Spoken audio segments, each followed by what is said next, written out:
Hello, good evening all. How are you? Please respond, okay? My name is Mubashira. ഞാൻ ഇംഗ്ലീഷിൽ class എടുക്കുന്ന ആളാണ്, which means English is my subject and paper one also I handle. നിങ്ങൾ എത്രത്തോളം beginners ആണോ അല്ലെങ്കിൽ എത്രത്തോളം പഠിച്ചെത്തിയിട്ടുണ്ടോ എന്ന് എനിക്കൊരു ധാരണയൊന്നുമില്ല. പക്ഷെ ഇതെല്ലാവർക്കും അഡ്ജസ്റ്റ് ചെയ്യാൻ പറ്റുന്ന ക്ലാസ് ആണ്. ആൻഡ് പേപ്പർ വണ്ണിനെ കുറിച്ചിട്ട് എനിക്ക് പറയാനുള്ളത് ബേസിക് ആയിട്ടുള്ള ഒരു കാര്യം എന്ന് പറയുന്നത്, പേപ്പർ വൺ തുടങ്ങി കിട്ടാൻ നല്ല മടിയുള്ള ഒരു സാധനമാണ്. നമുക്ക് ഭയങ്കര ഇറിറ്റേഷൻ ഉള്ള, അല്ലെങ്കിൽ നമുക്ക് അറിയാവുന്ന, അല്ലെ നമ്മളെ കൊണ്ട് ഇറ്റ്സ് ലൈക്ക് ഒരു വള്ളിക്കെട്ട് പേപ്പറാന്നൊക്കെ തോന്നുന്ന ഒരു പേപ്പറാണ്. ബട്ട് അത് തുടങ്ങിക്കഴിഞ്ഞ് പഠിച്ച് അതിൽ ട്രാക്കിൽ കയറി കഴിഞ്ഞാൽ നമുക്ക് JRF ക്രാക്ക് ചെയ്യാനുള്ള ഏറ്റവും വലിയ തുറപ്പിച്ചിട്ടാണ് പേപ്പർ വൺ എന്ന് പറയുന്നത്. ഏറ്റവും വലിയ നമ്മുടെ ആയുധമാണ് പേപ്പർ വൺ എന്ന് പറയുന്നത് UGC നെറ്റ് എക്സാമിൽ. കാരണം വെച്ച് കഴിഞ്ഞാൽ ബാക്കിയുള്ള പേപ്പർ ടു എല്ലാ സംഭവങ്ങളും യൂണിവേഴ്സിറ്റി പ്രിസ്ക്രൈബ് ചെയ്ത് ഒട്ടുമിക്ക എല്ലാവർക്കും അറിയുന്ന സാധനങ്ങളാണ്, അതെല്ലാവർക്കും അറിയാം. പേപ്പർ വൺ എന്ന് പറയുന്നത് ആക്ച്വലി 5-10 വർഷങ്ങൾക്ക് ശേഷം വീണ്ടും NTA പറയാണ്, നിങ്ങൾ മാത്സ് പഠിക്കണം, ലോജിക്കലി നിങ്ങൾക്ക് എന്തെങ്കിലുമൊക്കെ തലയ്ക്കകത്ത് വിവരം ഉണ്ടാവണം, റിസർച്ചിൽ എന്തെങ്കിലുമൊക്കെ വിവരം ഉണ്ടാവണം, റിസർച്ച് ചെയ്യാൻ അറിയണം, ടീച്ചിങ് അറിയണം, എന്നാൽ മാത്രമേ നിങ്ങൾ അത് ക്രാക്ക് ചെയ്യുള്ളൂ എന്നൊക്കെ പറഞ്ഞിട്ട് കൊടുത്തിരിക്കുന്ന പേപ്പറാണ്. അത് എല്ലാവർക്കും അറിയണം എന്നില്ല, അത് കുത്തിയിരുന്ന് പഠിച്ചാലേ നമുക്ക് കിട്ടുള്ളൂ. അപ്പൊ അതുകൊണ്ട് അതാണ് നമ്മുടെ തുറപ്പിച്ചിട്ട്. അതിനകത്ത് നല്ല സ്കോർ കിട്ടിയാൽ മാത്രമേ നമുക്ക് ഈസി ആയിട്ട് JRF കിട്ടുള്ളൂ കേട്ടോ. അപ്പൊ that is the key to open the JRF. Okay, അപ്പം അതുകൊണ്ട് എല്ലാവരും പേപ്പർ വൺ ഡെയിലി നിങ്ങൾ ചെയ്യണം കേട്ടോ. ഡെയിലി പ്രാക്ടീസിൽ ഇൻക്ലൂഡ് ചെയ്യേണ്ട ഒരു സാധനമാണ് പേപ്പർ വൺ എന്ന് പറയുന്നത്. കൂട്ടുപിടിക്കുക. ഓക്കെ, തുടക്കത്തിൽ നല്ല പാടായിരിക്കും, but it is very easy actually. നമ്മൾ അതിലേക്ക് ട്രാക്കിലോട്ട് കയറി കഴിഞ്ഞാൽ ഡെയിലി അത് കൺസിസ്റ്റന്റ് ആയിട്ട് ഇരിക്കാൻ തുടങ്ങി കഴിഞ്ഞാൽ അത് ഭയങ്കര ഈസി ആയിട്ട് നിങ്ങൾക്ക് ഫീൽ ചെയ്യും. അപ്പൊ പേപ്പർ വണ്ണിലെ ഏറ്റവും ഈസി ആയിട്ടുള്ള ഒരു ടോപ്പിക്കാണ് ഞാൻ ഇന്ന് എടുക്കാൻ പോകുന്നത്, ലോജിക്കൽ റീസണിങ്ങിലെ ഇന്ത്യൻ ലോജിക്. ആക്ച്വലി അത് ഭയങ്കര ഈസി ആയിട്ടുള്ള ടോപ്പിക്കാണ്. പക്ഷെ അതെന്താന്ന് വെച്ച് കഴിഞ്ഞാൽ തുടക്കത്തിൽ നമുക്ക് അതിൽ ഓരോരോ വേർഡ്സും കാര്യങ്ങളൊക്കെ കേൾക്കുന്ന സമയത്ത് ലൈക്ക് നമുക്കൊരു വിയേർഡ് ഫീലിംഗ് ഒക്കെ തോന്നുമ്പോൾ നമുക്ക് ഒരു ചടപ്പ് ഫീലിംഗ് ആണ് വരുന്നത്.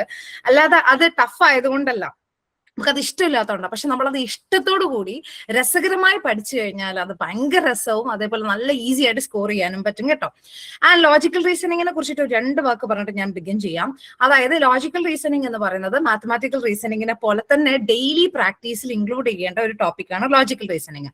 നമ്മൾക്ക് കേൾക്കുന്ന സമയത്ത്, ക്ലാസ് കേൾക്കുന്ന സമയത്ത്, അതുപോലെ തന്നെ നമ്മൾ അതിൽ പഠിക്കുന്ന സമയത്തൊക്കെ നമുക്കത് ഈസി ആയി തോന്നുകയും ക്വസ്റ്റ്യൻ പേപ്പർ എടുക്കുന്ന സമയത്ത് ടഫായിട്ട് തോന്നുകയും ചെയ്യുന്ന ഒരു ടോപ്പിക്കാണ് ലോജിക്കൽ റീസണിങ് എന്ന് പറയുന്നത്. എന്തുകൊണ്ടാണെന്ന് വെച്ച് കഴിഞ്ഞാൽ നമുക്ക് മനസ്സിലാക്കാനും എളുപ്പമാണ്, അതുപോലെ തന്നെ അത് ലോജിക് അപ്ലൈ ചെയ്യുന്നതുകൊണ്ട് നമ്മൾ നന്നായി സൂക്ഷിച്ച് ചെയ്യേണ്ട ഒരു മേഖലയാണ്.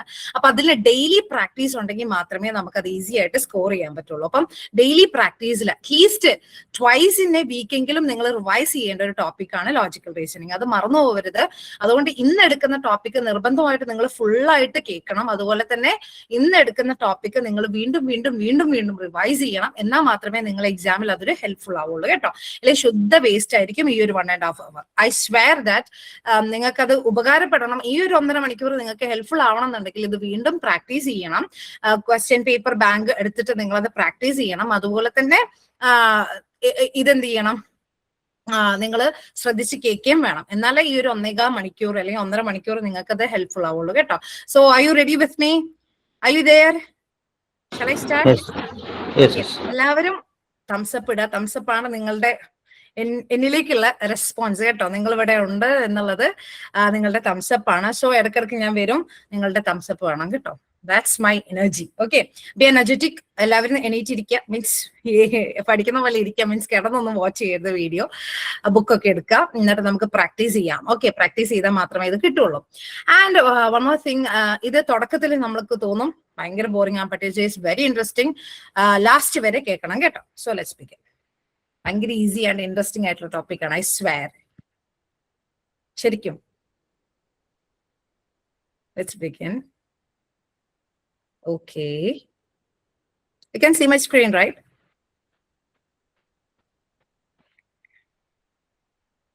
Okay, fine.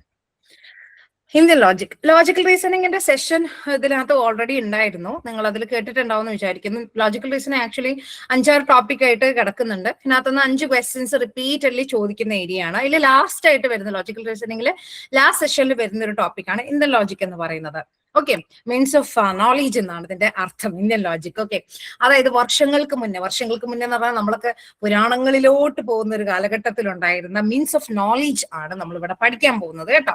അതായത് ഇന്ത്യൻ നോളേജ് സിസ്റ്റം എന്ന് പറയുന്നത് പണ്ട് കാലം തൊട്ടേ ഇതിനെ 2ആയിട്ട് ഡിവൈഡ് ചെയ്തിട്ടുണ്ട്. ഫിലോസഫി, വേൾഡ് വ്യൂസ്, അല്ലെങ്കിൽ ഏൻഷ്യന്റ് ഇന്ത്യ തൊട്ട് നോക്കുകയാണെന്നുണ്ടെങ്കിൽ knowledge is been divided as 2.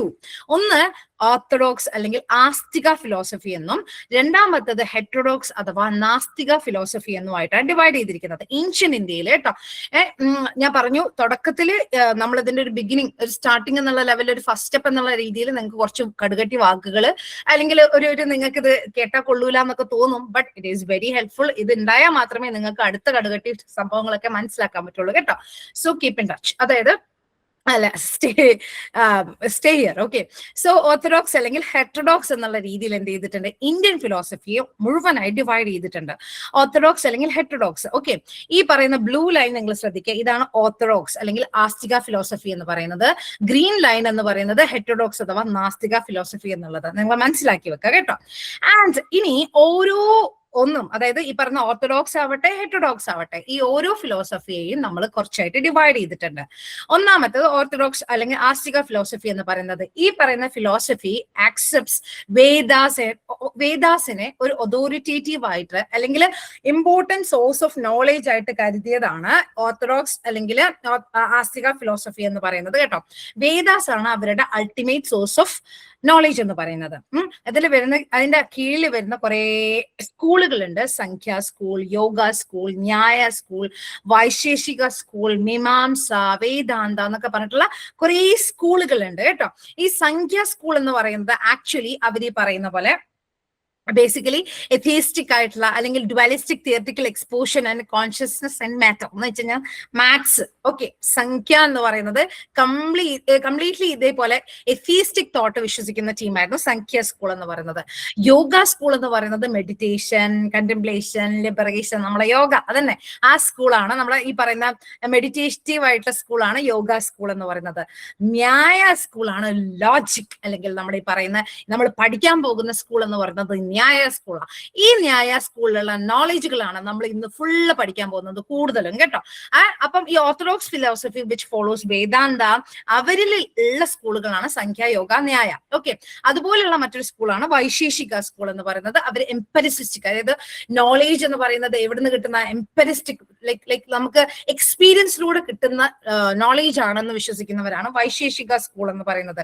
മെഡിറ്റേഷനിലൂടെ കിട്ടുന്ന നോളേജ് ആണെന്ന് വിളിക്കുന്നവരാണ് യോഗ സ്കൂളേരെന്ന് പറയുന്നത്. പിന്നെയുള്ള ഒരു സ്കൂളാണ് മീമാംസ സ്കൂൾ എന്ന് പറയുന്നത്. ഇവർ ആന്റി അസെറ്റിക് ആയിട്ടുള്ള വിശ്വാസങ്ങളാണ്. പിന്നെ വേദാന്ത എന്ന് പറയുന്നത് കംപ്ലീറ്റ്ലി വേദാസിനെ അല്ലെങ്കിൽ ടെക്സ്റ്റുകളെ ഫോളോ ചെയ്യുന്നവരാണ് കേട്ടോ. ഇനി നാസ്തിക അല്ലെങ്കിൽ ഹെറ്ററോഡോക്സ് ആയിട്ടുള്ള, അതായത് ഈ വേദാന്ത ഗ്രന്ഥങ്ങൾ അല്ലെങ്കിൽ വേദഗ്രന്ഥങ്ങളെ ഫോളോ ചെയ്യാത്തവരാണ് നാസ്തികക്കാര് പറയുന്നത് കേട്ടോ. വേദഗ്രന്ഥങ്ങളെ ഫോളോ ചെയ്യാത്തവരാണ് ഹെറ്ററോഡോക്സ്. അവരിലാണ് ബുദ്ധിസം, ജൈനിസം, ചാർവക, ആജ്വിക എന്നൊക്കെ പറയുന്ന ഗ്രൂപ്പുകൾ വരുന്നത്. ക്ലിയർ? ഈ കളർ, ഈ മുദ്ര ശ്രദ്ധിക്കണം കേട്ടോ. നീല അക്ഷരങ്ങളെല്ലാം ഓർത്തഡോക്സ് ആണ്, അതുപോലെ തന്നെ പച്ച അക്ഷരങ്ങളെല്ലാം നാസ്തികയാണ്. അത് വീണ്ടും ഞാൻ ഇതിലോട്ട് വരുന്നുണ്ട്, അതുകൊണ്ടാണ് ഇത് ശ്രദ്ധിക്കണം എന്ന് പറഞ്ഞത് കേട്ടോ. ബുദ്ധിസം, ജൈനിസം, ചാർവിക, അതുപോലെ അജ്വിക സ്കൂളൊക്കെയാണ് നാസ്തിക ഫിലോസഫിക്കാർ കേട്ടോ. ഇനി നമുക്ക് ഇതിനെ ഡീറ്റെയിൽ ആയിട്ട് പഠിക്കുന്നതിന് മുന്നേ എനിക്ക് എന്ത് പഠിപ്പിക്കണം എന്നറിയാം, നിങ്ങളെ പ്രമാണാസ് പഠിപ്പിക്കണം. ഇതാണ് മെയിൻ ആയിട്ടുള്ള സാധനം. ഒരു കാലത്ത് നെറ്റിന്, അതായത് സത്യം പറഞ്ഞാൽ ഒരു ടോപ്പിക്കിലും ചേഞ്ച് വന്നിട്ടുണ്ടാവില്ല എന്ന് പറയാൻ പറ്റുകയാണെന്നുണ്ടെങ്കിൽ നമുക്ക് ലോജിക്കൽ റീസണിങ് എടുക്കാം. 2018 മുതൽ നമ്മൾ ലോജിക്കൽ റീസണിങ്ങിന്റെ ക്വസ്റ്റ്യൻ പേപ്പേഴ്സ് എടുത്ത് നോക്കുകയാണെന്നുണ്ടെങ്കിൽ ബേസിക്കലി ഒരു മാറ്റം അധികം വരാത്തൊരു മേഖലയാണ് ലോജിക്കൽ റീസണിങ്. പഠിച്ചതുപോലെ വരും കേട്ടോ. അപ്പൊ അതുകൊണ്ട് അന്ന് മുതൽ 2018, 19, 20, 21, 23 കാലഘട്ടം വരെ ചോദിച്ചിട്ടുണ്ടായിരുന്ന ഭയങ്കര ഈസി ആയിട്ടുള്ള ഒരു ടോപ്പിക്കാണ് പ്രമാണാസ് എന്ന് പറയുന്നത്. അതിനുശേഷം ഒരു കളി മാറ്റി കേട്ടോ. പക്ഷെ എന്ന് കരുതി ഇത് പഠിക്കാതിരിക്കാൻ പറ്റില്ല, പഠിക്കണം. ഓക്കെ, പ്രമാണാസ് എന്ന് പറയുന്നത് actually the source of valid knowledge. അതായത് നമുക്ക് വിവരങ്ങൾ പലയിടത്തുനിന്നും കിട്ടും, റൈറ്റ്? അതായത് നമുക്ക് ഊഹനയിൽ നിന്നും കിട്ടും, നമ്മള് ഇല്ലാത്ത കാര്യങ്ങൾ ഉണ്ടെന്ന് പറഞ്ഞുകൊണ്ടുള്ളതിൽ നിന്ന് കിട്ടും, നമ്മളെ മീഡിയയിൽ നിന്ന് കിട്ടും, അല്ലെ? ഇപ്പം മീഡിയ പറയുന്നതാണല്ലോ നമ്മുടെ വിവരങ്ങൾ എന്ന് പറയുന്നത്. അങ്ങനെ പല രീതിയിൽ നമുക്ക് സോഴ്സ് ഓഫ് നോളേജുകൾ ഉണ്ട്. നോളേജ് പല രീതിയിലും നമുക്ക് ലഭിക്കും. അപ്പൊ പണ്ട് കാലത്ത് ഇന്ത്യൻ നോളേജില് ഇവരെന്ത് ചെയ്തിട്ടുണ്ടായിരുന്നു? ഈ സോഴ്സ് ഓഫ് നോളജുകളെ പല വാക്കുകളായിട്ട് വിളിച്ചിട്ടുണ്ടായിരുന്നു. അതിനെയാണ് പ്രമാണാസ് എന്ന് വിളിക്കുന്നത്. The source of valid knowledge. എവിടെ നിന്നൊക്കെയാണ് നമുക്ക് വാലിഡ് നോളേജ് ലഭിക്കുന്നത്? ഇന്ന് നമ്മുടെ വാലിഡ് നോളേജ് എന്ന് പറയുന്നത് ആക്ച്വലി സോഷ്യൽ മീഡിയ, അല്ലാന്നുണ്ടെങ്കിൽ മീഡിയ, റൈറ്റ്? കൂടുതലും അല്ലാതെ തന്നെ നമുക്ക് കുറെ നോളജ് കിട്ടും. ത്രൂ ഫ്രണ്ട്സ് കിട്ടും, അതുപോലെ തന്നെ ത്രൂ ഊഹനാസ്, ഉപമാസ്, അങ്ങനെ കുറെ സാധനങ്ങളിലൂടെ നമുക്ക് നോളേജ് ലഭിക്കുന്നുണ്ട്. അപ്പൊ ഈ പ്രമാണാസ് 6ആയിട്ട് നമ്മൾ ഡിവൈഡ് ചെയ്യുന്നുണ്ട്. ഈ 6 ഈ ഓർഡറിൽ തന്നെ പഠിച്ചു പോകണം. ക്ലിയർ? അതായത് ഒന്നാമത്തതാണ് പ്രത്യക്ഷ എന്ന് പറയുന്നത്. അതിന്റെ ഇംഗ്ലീഷ് ടേം ആണ് പെർസെപ്ഷൻ എന്ന് പറയുന്നത് കേട്ടോ. പെർസീവിങ്, പെർസെപ്ഷൻ, പ്രത്യക്ഷ. ഓക്കെ, ആ വാക്ക് ശരിക്കും പറഞ്ഞാൽ മലയാളം സാൻസ്ക്രിറ്റും ഭയങ്കര സിമിലർ ആയതുകൊണ്ട് നമുക്കിത് പെട്ടെന്ന് പഠിക്കാനൊക്കെ പറ്റും, ഈസിയാണ്. But still you should. Okay, പ്രത്യക്ഷ. ഞാൻ ആദ്യം വിചാരിച്ചു ഇത് മലയാള വാക്കിന്റെ ഒക്കെ ഏകദേശം സാമ്യം ഉണ്ടെന്നൊക്കെ വിചാരിച്ചിട്ടായിരുന്നു ഞാനിത് പഠിച്ചത്. പക്ഷെ എവിടേക്കോ എന്തൊക്കെയോ ഒരു സ്പെല്ലിംഗ് മിസ്റ്റേക്ക് ഉള്ള പോലെയാണ് പിന്നെ എനിക്ക് മനസ്സിലായത്. അതുകൊണ്ട് ഞാൻ എന്ത് ചെയ്തു, ഇംഗ്ലീഷിലായി പഠിത്തം. പ്രത്യക്ഷ എന്ന് പറഞ്ഞാൽ പെർസെപ്ഷൻ, പെർസീവിങ്. ഓക്കെ, അനുമാന എന്ന് പറയുന്നത് ഇൻഫറൻസ്, ഉപമാന എന്ന് പറയുന്നത് കമ്പാരിസൺ, ശബ്ദ എന്ന് പറയുന്നത് ടെസ്റ്റിമണി ഓർ വെർബൽ ടെസ്റ്റിമണി, അർത്ഥവതി എന്ന് പറയുന്നത് പ്രിസംഷൻ അല്ലെങ്കിൽ പോസ്റ്റുലേഷൻ, അനുഭലപ്തി എന്ന് പറയുന്നത് നോൺ പെർസെപ്ഷൻ ഓർ ആബ്സെൻസ്. ഓരോന്നും പറയാം. പ്രത്യക്ഷ എന്ന് പറയുന്നത് പെർസെപ്ഷൻ, വിച്ച് മീൻസ് എന്ത് ചെയ്യാണ്, നമ്മുടെ സെൻസറി ഓർഗൻസിലൂടെ നമ്മൾ ഗെയിൻ ചെയ്യുന്ന നോളേജിനെയാണ് പ്രത്യക്ഷ എന്ന് പറയുന്നത്. ക്ലിയർ? അതായത് സെൻസറി ഓർഗൻസ് എന്ന് പറയുന്നത് നമുക്ക് 5 സെൻസറി ഓർഗൻസ് ആണുള്ളത്. ലൈക്ക് എന്താണ്? കണ്ണ്, കാത്, മൂക്ക്, വായ, സ്കിന്ന് എന്നാണല്ലോ നമ്മുടെ 5 സെൻസറി ഓർഗൻസ്. ഈ ഓർഗൻസിലൂടെ ലഭിക്കുന്ന നോളേജിനെയാണ് നമ്മൾ പ്രത്യക്ഷ അഥവാ പെർസെപ്ഷൻ എന്ന് പറയുന്നത്. എക്സ്പീരിയൻഷ്യൽ നോളേജ് ആണ് പ്രത്യക്ഷ എന്ന് പറയുന്നത്. അതായത് പ്രത്യക്ഷമായത് നമുക്ക് അനുഭവിക്കാൻ പറ്റുന്ന, ഓക്കെ, നമുക്ക് പ്രത്യക്ഷമായി അനുഭവിക്കാൻ പറ്റുന്ന നോളേജിനെയാണ് പ്രത്യക്ഷ അഥവാ പെർസെപ്ഷൻ എന്ന് പറയുന്നത്. We are perceiving the knowledge from the nature. Directly നമ്മൾ പെർസീവ് ചെയ്യാണ്. നമ്മൾ ഈ പറയുന്ന നേരത്തെ ഞാൻ പറഞ്ഞിട്ടുള്ള മീഡിയേറ്റഡ് ആയിട്ടുള്ള നോളേജുകൾ അല്ലെങ്കിൽ സോഷ്യൽ മീഡിയ ത്രൂ ഉള്ള നോളജ് ഒക്കെ പ്രത്യക്ഷയിൽ നമുക്ക് ഇൻക്ലൂഡ് ചെയ്യാൻ പറ്റും. കാരണം നമ്മളത് കണ്ണുകൊണ്ടും കാതുകൊണ്ടൊക്കെ കേൾക്കുന്ന നോളജുകളാണ്. ഇതിനെയാണ് പ്രത്യക്ഷ എന്ന് പറയുന്നത്. രണ്ടാമത്തതാണ് അനുമാന എന്ന് പറയുന്നത്. വിച്ച് മീൻസ് ഇതിനെന്ന് പറയുന്നത്, അനുമാനയുടെ പ്രശ്നം എന്ന് വെച്ച് കഴിഞ്ഞാൽ നമുക്ക് ഈ പറയുന്നത് പോലെ കണ്ണിലൂടെയും കാതിലൂടെയും ഒന്നല്ല നമ്മൾ ഇത് പഠിക്കുന്നത്. പകരം നമ്മൾ ഇൻഫറൻസിലൂടെയാണ്, ഓരോന്നിന്റെയും തെളിവിലൂടെയാണ് നമ്മൾ പഠിക്കുന്നത്. നമ്മൾ അനുമാനിക്കുകയാണ് ചെയ്യുന്നത്.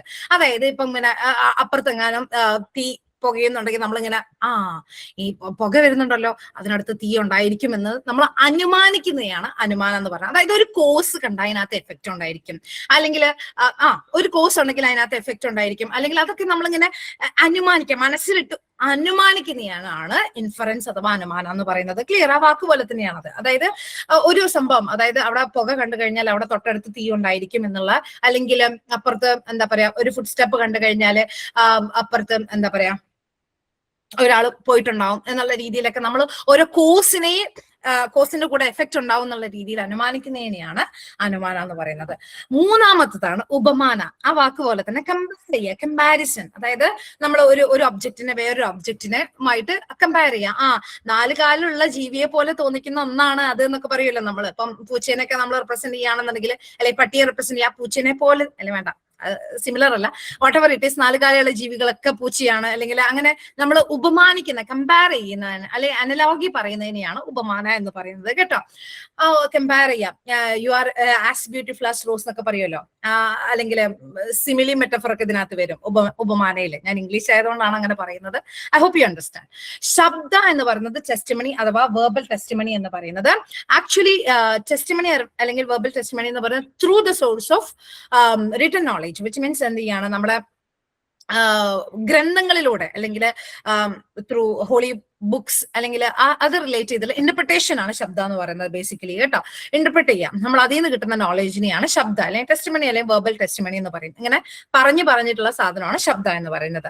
പിന്നെയുള്ളതാണ് അർത്ഥപതി അഥവാ പ്രിസിംഷൻ എന്ന് പറയുന്നത്. അത് ശരിക്കും പോസ്റ്റുലേറ്റ് ചെയ്യുന്നത്, അതായത് നമ്മൾ അസ്യൂം ചെയ്യില്ല, പകരം നമ്മൾ എന്താ പറയുന്നത് വെച്ച് കഴിഞ്ഞാൽ നമ്മൾ പ്രിസ്യൂം ചെയ്യാണ് ചെയ്യുന്നത്. We are presuming something. അതായത് it is in the sense that ഇപ്പം ഒരാള് തടിച്ചിട്ടുള്ള ഒരാൾ വന്നിട്ട് പറയാണ്, അയ്യോ എനിക്ക് ഭക്ഷണം കഴിച്ചിട്ടൊന്നും ശരിയാവുന്നില്ല, ഞാൻ പകലൊന്നും ഭക്ഷണം കഴിക്കുന്നില്ല എന്നൊക്കെ വന്നിട്ട് പറയുകയാണെങ്കിൽ നമ്മൾ പറയും, ആ നീ രാത്രി കഴിക്കുന്നുണ്ടാവും, പകല് കഴിച്ചില്ലെങ്കിൽ നീ രാത്രി കഴിക്കുന്നുണ്ടാവും. അതായത് അദ്ദേഹം പറയുന്ന വാക്കുകളും അതുപോലെ തന്നെ അദ്ദേഹത്തിന്റെ എന്താ പറയാ ചേരുവ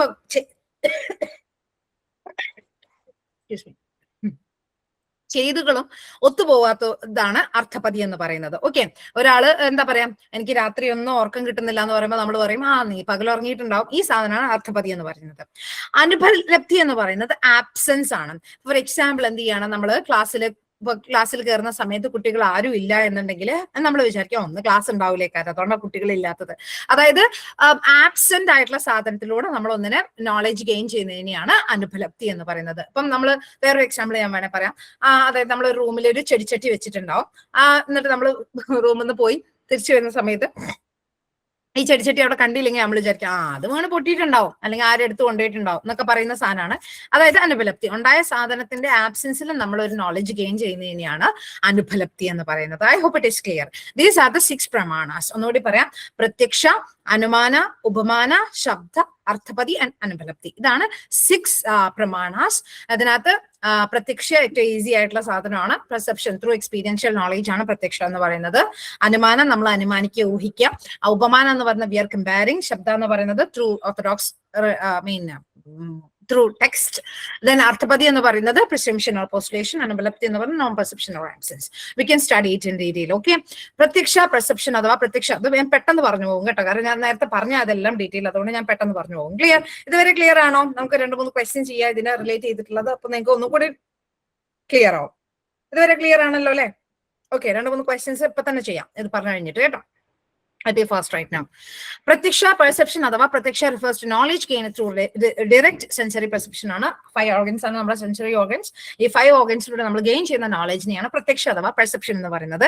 it involves 5 senses: sight, hearing, touch, smell, taste. ഈ ഒരു ഇതിലൂടെ നമ്മൾ ഗെയിൻ ചെയ്യുന്ന നോളജ് ആണ് പ്രത്യക്ഷ. ഓക്കെ, ഈ പെർസെപ്ഷൻ 2 തരത്തിലുണ്ട്: direct perception and indirect perception. Direct perception എന്ന് പറയുന്നത് നമ്മൾ ഡയറക്റ്റ് ആയിട്ട് പെർസീവ് ചെയ്യുക, കാണുക, കേൾക്കുക സാധനമാണ് ഡയറക്ട് പെർസെപ്ഷൻ എന്ന് പറയുന്നത്. ഇൻഡയറക്ട് പെർസെപ്ഷൻ എന്ന് പറയുന്നത് നമ്മൾ എന്ത് ചെയ്യാണ്, മെമ്മറിയിൽ, അതായത് ആപ്പിളിനെ കാണുന്ന സമയത്ത് ഓ ഇതൊന്നും ഞാൻ കണ്ടിട്ടുണ്ടായ ഫ്രൂട്ട് ആണല്ലോ, യാ ഇറ്റ് ഈസ് ആപ്പിൾ, അങ്ങനെ നമ്മളെ മെമ്മറിയിൽ നിന്നൊക്കെ ഗെയിൻ ചെയ്യുന്ന സാധനമാണ് ഇൻഡയറക്ട് പെർസെപ്ഷൻ എന്ന് പറയുന്നത്. മെമ്മറിയിൽ, അതായത് നമ്മൾ ഓൾറെഡി പെർസീവ് ചെയ്തിട്ടുണ്ടായിരുന്നു, അല്ലെങ്കിൽ ഓൾറെഡി നമ്മൾ കാഴ്ചയിലൂടെ കേൾവിയിലൂടെ ഒക്കെ നമ്മൾ പെർസീവ് ചെയ്ത സാധനം റീകോൾ ചെയ്തെടുക്കുന്നതിനെയാണ് ഇൻഡയറക്ട് പെർസെപ്ഷൻ എന്ന് പറയുന്നത് കേട്ടോ. അതായത് നമ്മൾ ഒരാളെ പണ്ട് കണ്ടിട്ടുള്ള ഒരാളെ വീണ്ടും കാണുമ്പോൾ നമ്മൾ നീ അവളല്ലേ എന്നൊക്കെ പറഞ്ഞാൽ സൂചിക്കുമല്ലോ, ആ സാധനമാണ് ഇൻഡയറക്ട് പെർസെപ്ഷൻ എന്ന് പറയുന്നത്. Okay, so Anumana, inference. നമുക്ക് ഇന്ന് കൂടുതൽ പഠിക്കേണ്ടത് അനുമാനയാണ്, ഇൻഫറൻസിനെയാണ്. നമ്മൾ കുറെ ചെകയാനുണ്ട് അനുമാനയെ. ഭയങ്കര രസമുള്ള സാധനം Anumana. I love Anumana. Okay, and knowledge gain through not any sense organs. Sense organs വെച്ചിട്ടല്ല നമ്മൾ ഈ നോളജ് ഉണ്ടാകുന്നത്, പകരം അസ്യൂംഷൻ ആണ്, നോട്ട് പ്രസംഷൻ. ഓൾസോ അസ്യൂം ചെയ്യാണ്, ഈ ഒരു സാധനം ഉണ്ട്, അപ്പൊ എന്തായാലും അതുണ്ടായിരിക്കും. ഇപ്പൊ നമ്മൾ ഈ സദാചാര സാധനങ്ങൾ ചെയ്യുമല്ലോ, ഇതന്നെ അനുമാന എന്ന് പറയുന്നത്. ആ പെണ്ണും ആ ചെറുക്കൻ അവിടെ ഇരിക്കുന്നുണ്ട്, അവരതന്നെ. ഈ ഒരു അസ്യൂംഷൻ സാധനമാണ് അനുമാന എന്ന് പറയുന്നത്. ക്ലിയർ? അതായത് ഒരു കോഴ്സ് ഉണ്ടെങ്കിൽ അതിനൊരു എഫക്ട് ഉണ്ടായിരിക്കും എന്ന് പറയുന്നതാണ് Anumana. For example, we can assume the physical or emotional pain when we see someone crying or when we relate fire with the smell of smoke. സ്മോക്കിന്റെ സ്മെൽ ഉണ്ടെന്നുണ്ടെങ്കിൽ അവിടെ ഫയർ ഉണ്ട് എന്നുള്ള രീതിയിൽ നമ്മൾ കണക്ട് ചെയ്യുക. അപ്പൊ ഗ്യാസ് പോകുന്നുണ്ടെങ്കിൽ നമ്മൾ ഗ്യാസിന്റെ സ്മെല്ല് വെച്ചിട്ടാണല്ലോ കണക്ട് ചെയ്യുക. ഇതിനെയാണ് അസ്യൂംഷൻ അഥവാ അനുമാന അല്ലെങ്കിൽ ഇൻഫറൻസ് എന്നൊക്കെ പറയുന്നത്. ഉപമാന എന്ന് പറയുന്നത് we are comparing, involves learning through comparison and അനലോഗിയാണ്. സ്വീറ്റ് ലൈക്ക് മാംഗോ, കേക്ക് പോലെ സ്വീറ്റ് ആണെന്നൊക്കെ പറയുമല്ലോ, ഈ ഒരു സാധനമാണ് ഉപമാന എന്ന് പറയുന്നത്. ലൈക്ക് അല്ലെങ്കിൽ ആസ് വെച്ചിട്ടുള്ള സാധനമാണ് ഉപമാന എന്ന് പറയുന്നത് കേട്ടോ. ദെൻ ശബ്ദ അഥവാ ടെസ്റ്റ്മണി അല്ലെങ്കിൽ വെർബൽ ടെസ്റ്റ്മണി എന്ന് പറയുന്നത് ഹോളി സ്ക്രിപ്ചേഴ്സിലൂടെ ഒക്കെ നമ്മൾ എന്ത് ചെയ്യാണ്, ബുക്സ് അല്ലെങ്കിൽ ഇത് ഇന്റർപ്രിട്ടേഷൻ ആണ്, അല്ലെങ്കിൽ ഒരാളുടെ വോയിസിലൂടെ നമ്മൾ ഇന്റർപ്രിറ്റ് ചെയ്യുന്ന സാധനമാണ് ശബ്ദ എന്ന് പറയുന്നത്. ക്ലിയർ? ശബ്ദം അറിയുമ്പോൾ നമ്മൾ തെറ്റിദ്ധരിക്കാൻ സാധ്യതയുണ്ട്, നമ്മൾ വോയിസ് ആണോ എന്നൊക്കെ നമ്മൾ തോന്നും. അല്ല, വോയിസ് വരുന്നത് okay. I'm audible, right? Okay, come on. So, അടുത്തത് ഞാൻ പറഞ്ഞു വരുന്നത് ശബ്ദങ്ങൾ തെറ്റിദ്ധരിക്കരുത് കേട്ടോ. ഇതെന്ന് പറയുന്നത് transcription means we are translating ആണ്, വിച്ച് മീൻസ് ട്രാൻസ്ലേറ്റിംഗ് അല്ല, ഇന്റർപ്രിട്ടേഷൻ ആണ് കേട്ടോ. ശബ്ദ എന്ന് പറയുന്നത് ടെസ്റ്റിമണി അല്ലെങ്കിൽ വെർബൽ ടെസ്റ്റിമണി എന്ന് പറയുന്നത് basically it is interpretation. Then Arthapatti എന്ന് പറയുന്നത് പ്രിസ്യൂംഷൻ ആണ്, അസ്യൂംഷൻ അല്ല, ഇത് പ്രിസ്യൂം ചെയ്യാണ്. അതായത് എന്ത് ചെയ്യാണ്, 1-2 കാര്യങ്ങൾ കാണുമ്പോൾ നമ്മളാണ്ട് ഊഹാപോഹിക്കുകയാണ്, പ്രിസ്യൂം ചെയ്യാണ്, ദിസ് ഇസ് ബിക്കോസ്. അതിന് നമ്മൾ റീസൺ ഉണ്ടാക്കുന്നതാണ് അർത്ഥപതി എന്ന് പറയുന്നത്. മറ്റേത് കോസ് ആൻഡ് എഫക്റ്റ് ആണെങ്കിൽ ഇവിടെ നമ്മൾ റീസൺ ഉണ്ടാക്കുകയാണ് ചെയ്യുന്നത്. ക്ലിയർ? അതായത് എന്തെങ്കിലുമൊക്കെ ഒരു കാരണം ഉണ്ടായിരിക്കും. അതായത് അവരെന്ത് ചെയ്യാണ്, രാത്രി ഉറങ്ങാനുള്ള മെയിൻ റീസൺ രാത്രി ഉറങ്ങാതിരിക്കാനുള്ള മെയിൻ റീസൺ അവൻ പകൽ ഉറങ്ങി കാണും എന്നുള്ള രീതിയിൽ നമ്മൾ എന്ത് ചെയ്യാണ്, റീസൺ ഉണ്ടാക്കുകയാണ് ചെയ്യുന്നത് അർത്ഥപതിയിൽ കേട്ടോ. ദെൻ അനുപലബ്ധി എന്ന് പറയുന്നത് നോൺ പെർസെപ്ഷൻ അഥവാ എന്ത് ചെയ്യാണ്, നമ്മൾ ആബ്സെൻസിലൂടെ, അതായത് ഒന്നിന്റെ ആബ്സെൻസിലൂടെ നമ്മൾ നോളേജ് ഗെയിൻ ചെയ്യുന്നതിനെയാണ് അനുപലബ്ധി എന്ന് പറയുന്നത്. Knowledge gained through the absence of something ആണ് അനുപലബ്ധി എന്ന് പറയുന്നത്. I hope it is clear. Now ഈ ഒരു ക്വസ്റ്റ്യൻ ചെയ്ത് നോക്കിയേ. According to Nyaya philosophy, which means of knowledge is used in the following argument? The world is in effect and hence it must have an efficient cause like all objects. Example, porch, clothes, etc. do. That efficient cause is God. ഇതൊരു PYQ ആണ്. ഞാൻ പറഞ്ഞു കേൾക്കാൻ നല്ല സുഖവും എംബോ ഉള്ളതാണ് logical reasoning. ക്വസ്റ്റ്യനിലോട്ട് വരുന്ന സമയത്ത് ബിറ്റ് കൺഫ്യൂസ്ഡ് ആവും. Answer this please. ഇത്രയും നേരം ഞാൻ പറഞ്ഞതിൽ എന്തെങ്കിലും ഗുണമുണ്ടോ നോക്കട്ടെ, കാര്യമുണ്ടോ നോക്കട്ടെ. Please type in the chat box also. Wow, you're making it. Yes, everybody you should answer. Okay, gallery ഇരുന്ന് കളി കാണുന്ന പരിപാടി ഇല്ല കേട്ടോ. You should answer. നമ്മള് ഈ പറയുന്ന 150 ചോദ്യങ്ങൾ ചെയ്യുന്നത് ആക്ച്വലി നെഗറ്റീവ് മാർക്സ് ഇല്ലാത്തതുകൊണ്ടാണ്. നെഗറ്റീവ് മാർക്സ് ഇല്ലാതെയാണ്. അപ്പൊ അതുകൊണ്ട് നമ്മൾ ഇത് പ്രാക്ടീസ് ചെയ്യണം. അതായത് നമുക്ക് മറ്റേ നമ്മൾ എന്ത് ചെയ്യുന്ന പറയാ, അറിയാത്ത ക്വസ്റ്റ്യൻസ് ആയാലും നമ്മളിങ്ങനെ ആലോചിക്കും, അയ്യോ ഇതിനിപ്പോ എന്തോ ചെയ്യേണ്ടേ, എനിക്കിത് അറിയില്ലല്ലോ, ഭയങ്കര പേടിയായിരിക്കും ആ ക്വസ്റ്റ്യൻസ് അറ്റൻഡ് ചെയ്യാൻ. ആ പേടി പോക്കണം എന്നുണ്ടെങ്കിൽ നമ്മളിത് പ്രാക്ടീസ് ചെയ്യണം, മുന്നേ പ്രാക്ടീസ് ചെയ്യണം. അപ്പൊ അതുകൊണ്ട് ഇത്തരത്തിലുള്ള പ്ലാറ്റ്ഫോമുകളൊക്കെ മാക്സിമം യൂട്ടിലൈസ് ചെയ്തുകൊണ്ട് നിങ്ങൾ എന്ത് ചെയ്യണം, ആൻസേഴ്സ് ഒക്കെ ഇങ്ങനെ ഓൺ സ്പോട്ടിൽ ഇട്ടുകൊണ്ടിരിക്കണം. അപ്പൊ നിങ്ങൾക്ക് നല്ല കോൺഫിഡൻസ് വരും. ആ സമയത്ത് പിന്നെ പേടിക്കേണ്ടതില്ല. ക്ലിയർ? അതുകൊണ്ട് ഇത്തരത്തിലുള്ള കാര്യങ്ങളൊക്കെ ആക്റ്റീവായിട്ട് ചെയ്യണം കേട്ടോ. ഗാലറിയിൽ നിന്ന് കളി കാണരുത്. യെസ്, കറക്റ്റ് ആൻസർ ആണ്, ഇൻഫറൻസ് ആണ്. Very good.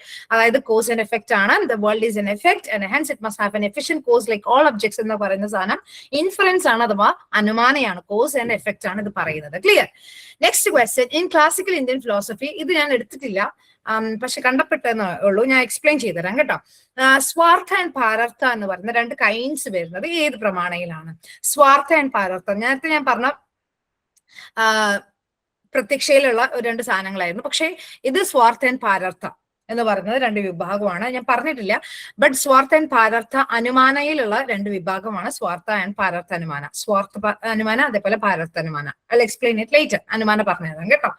Next question. Which of the following പ്രമാണാസ്, ഇനി ഈ ഒരു ക്വസ്റ്റ്യൻ ചെയ്യുന്നതിന് മുന്നേ നമുക്ക് എന്ത് ചെയ്യണം എന്നറിയോ, കുറച്ച് കാര്യങ്ങൾ കൂടി പഠിക്കാനുണ്ട്. എന്നിട്ട് അടുത്ത ക്വസ്റ്റ്യനിലോട്ട് പോവാം. ഓക്കെ, ഞാൻ നേരത്തെ പറഞ്ഞ് നിർത്തിയ സാധനത്തിലോട്ട് തിരിച്ചു വരാം. അതായത് നേരത്തെ ഞാൻ ഇവിടെ പച്ച ചുമല എന്നൊക്കെ പറഞ്ഞില്ലായിരുന്നു.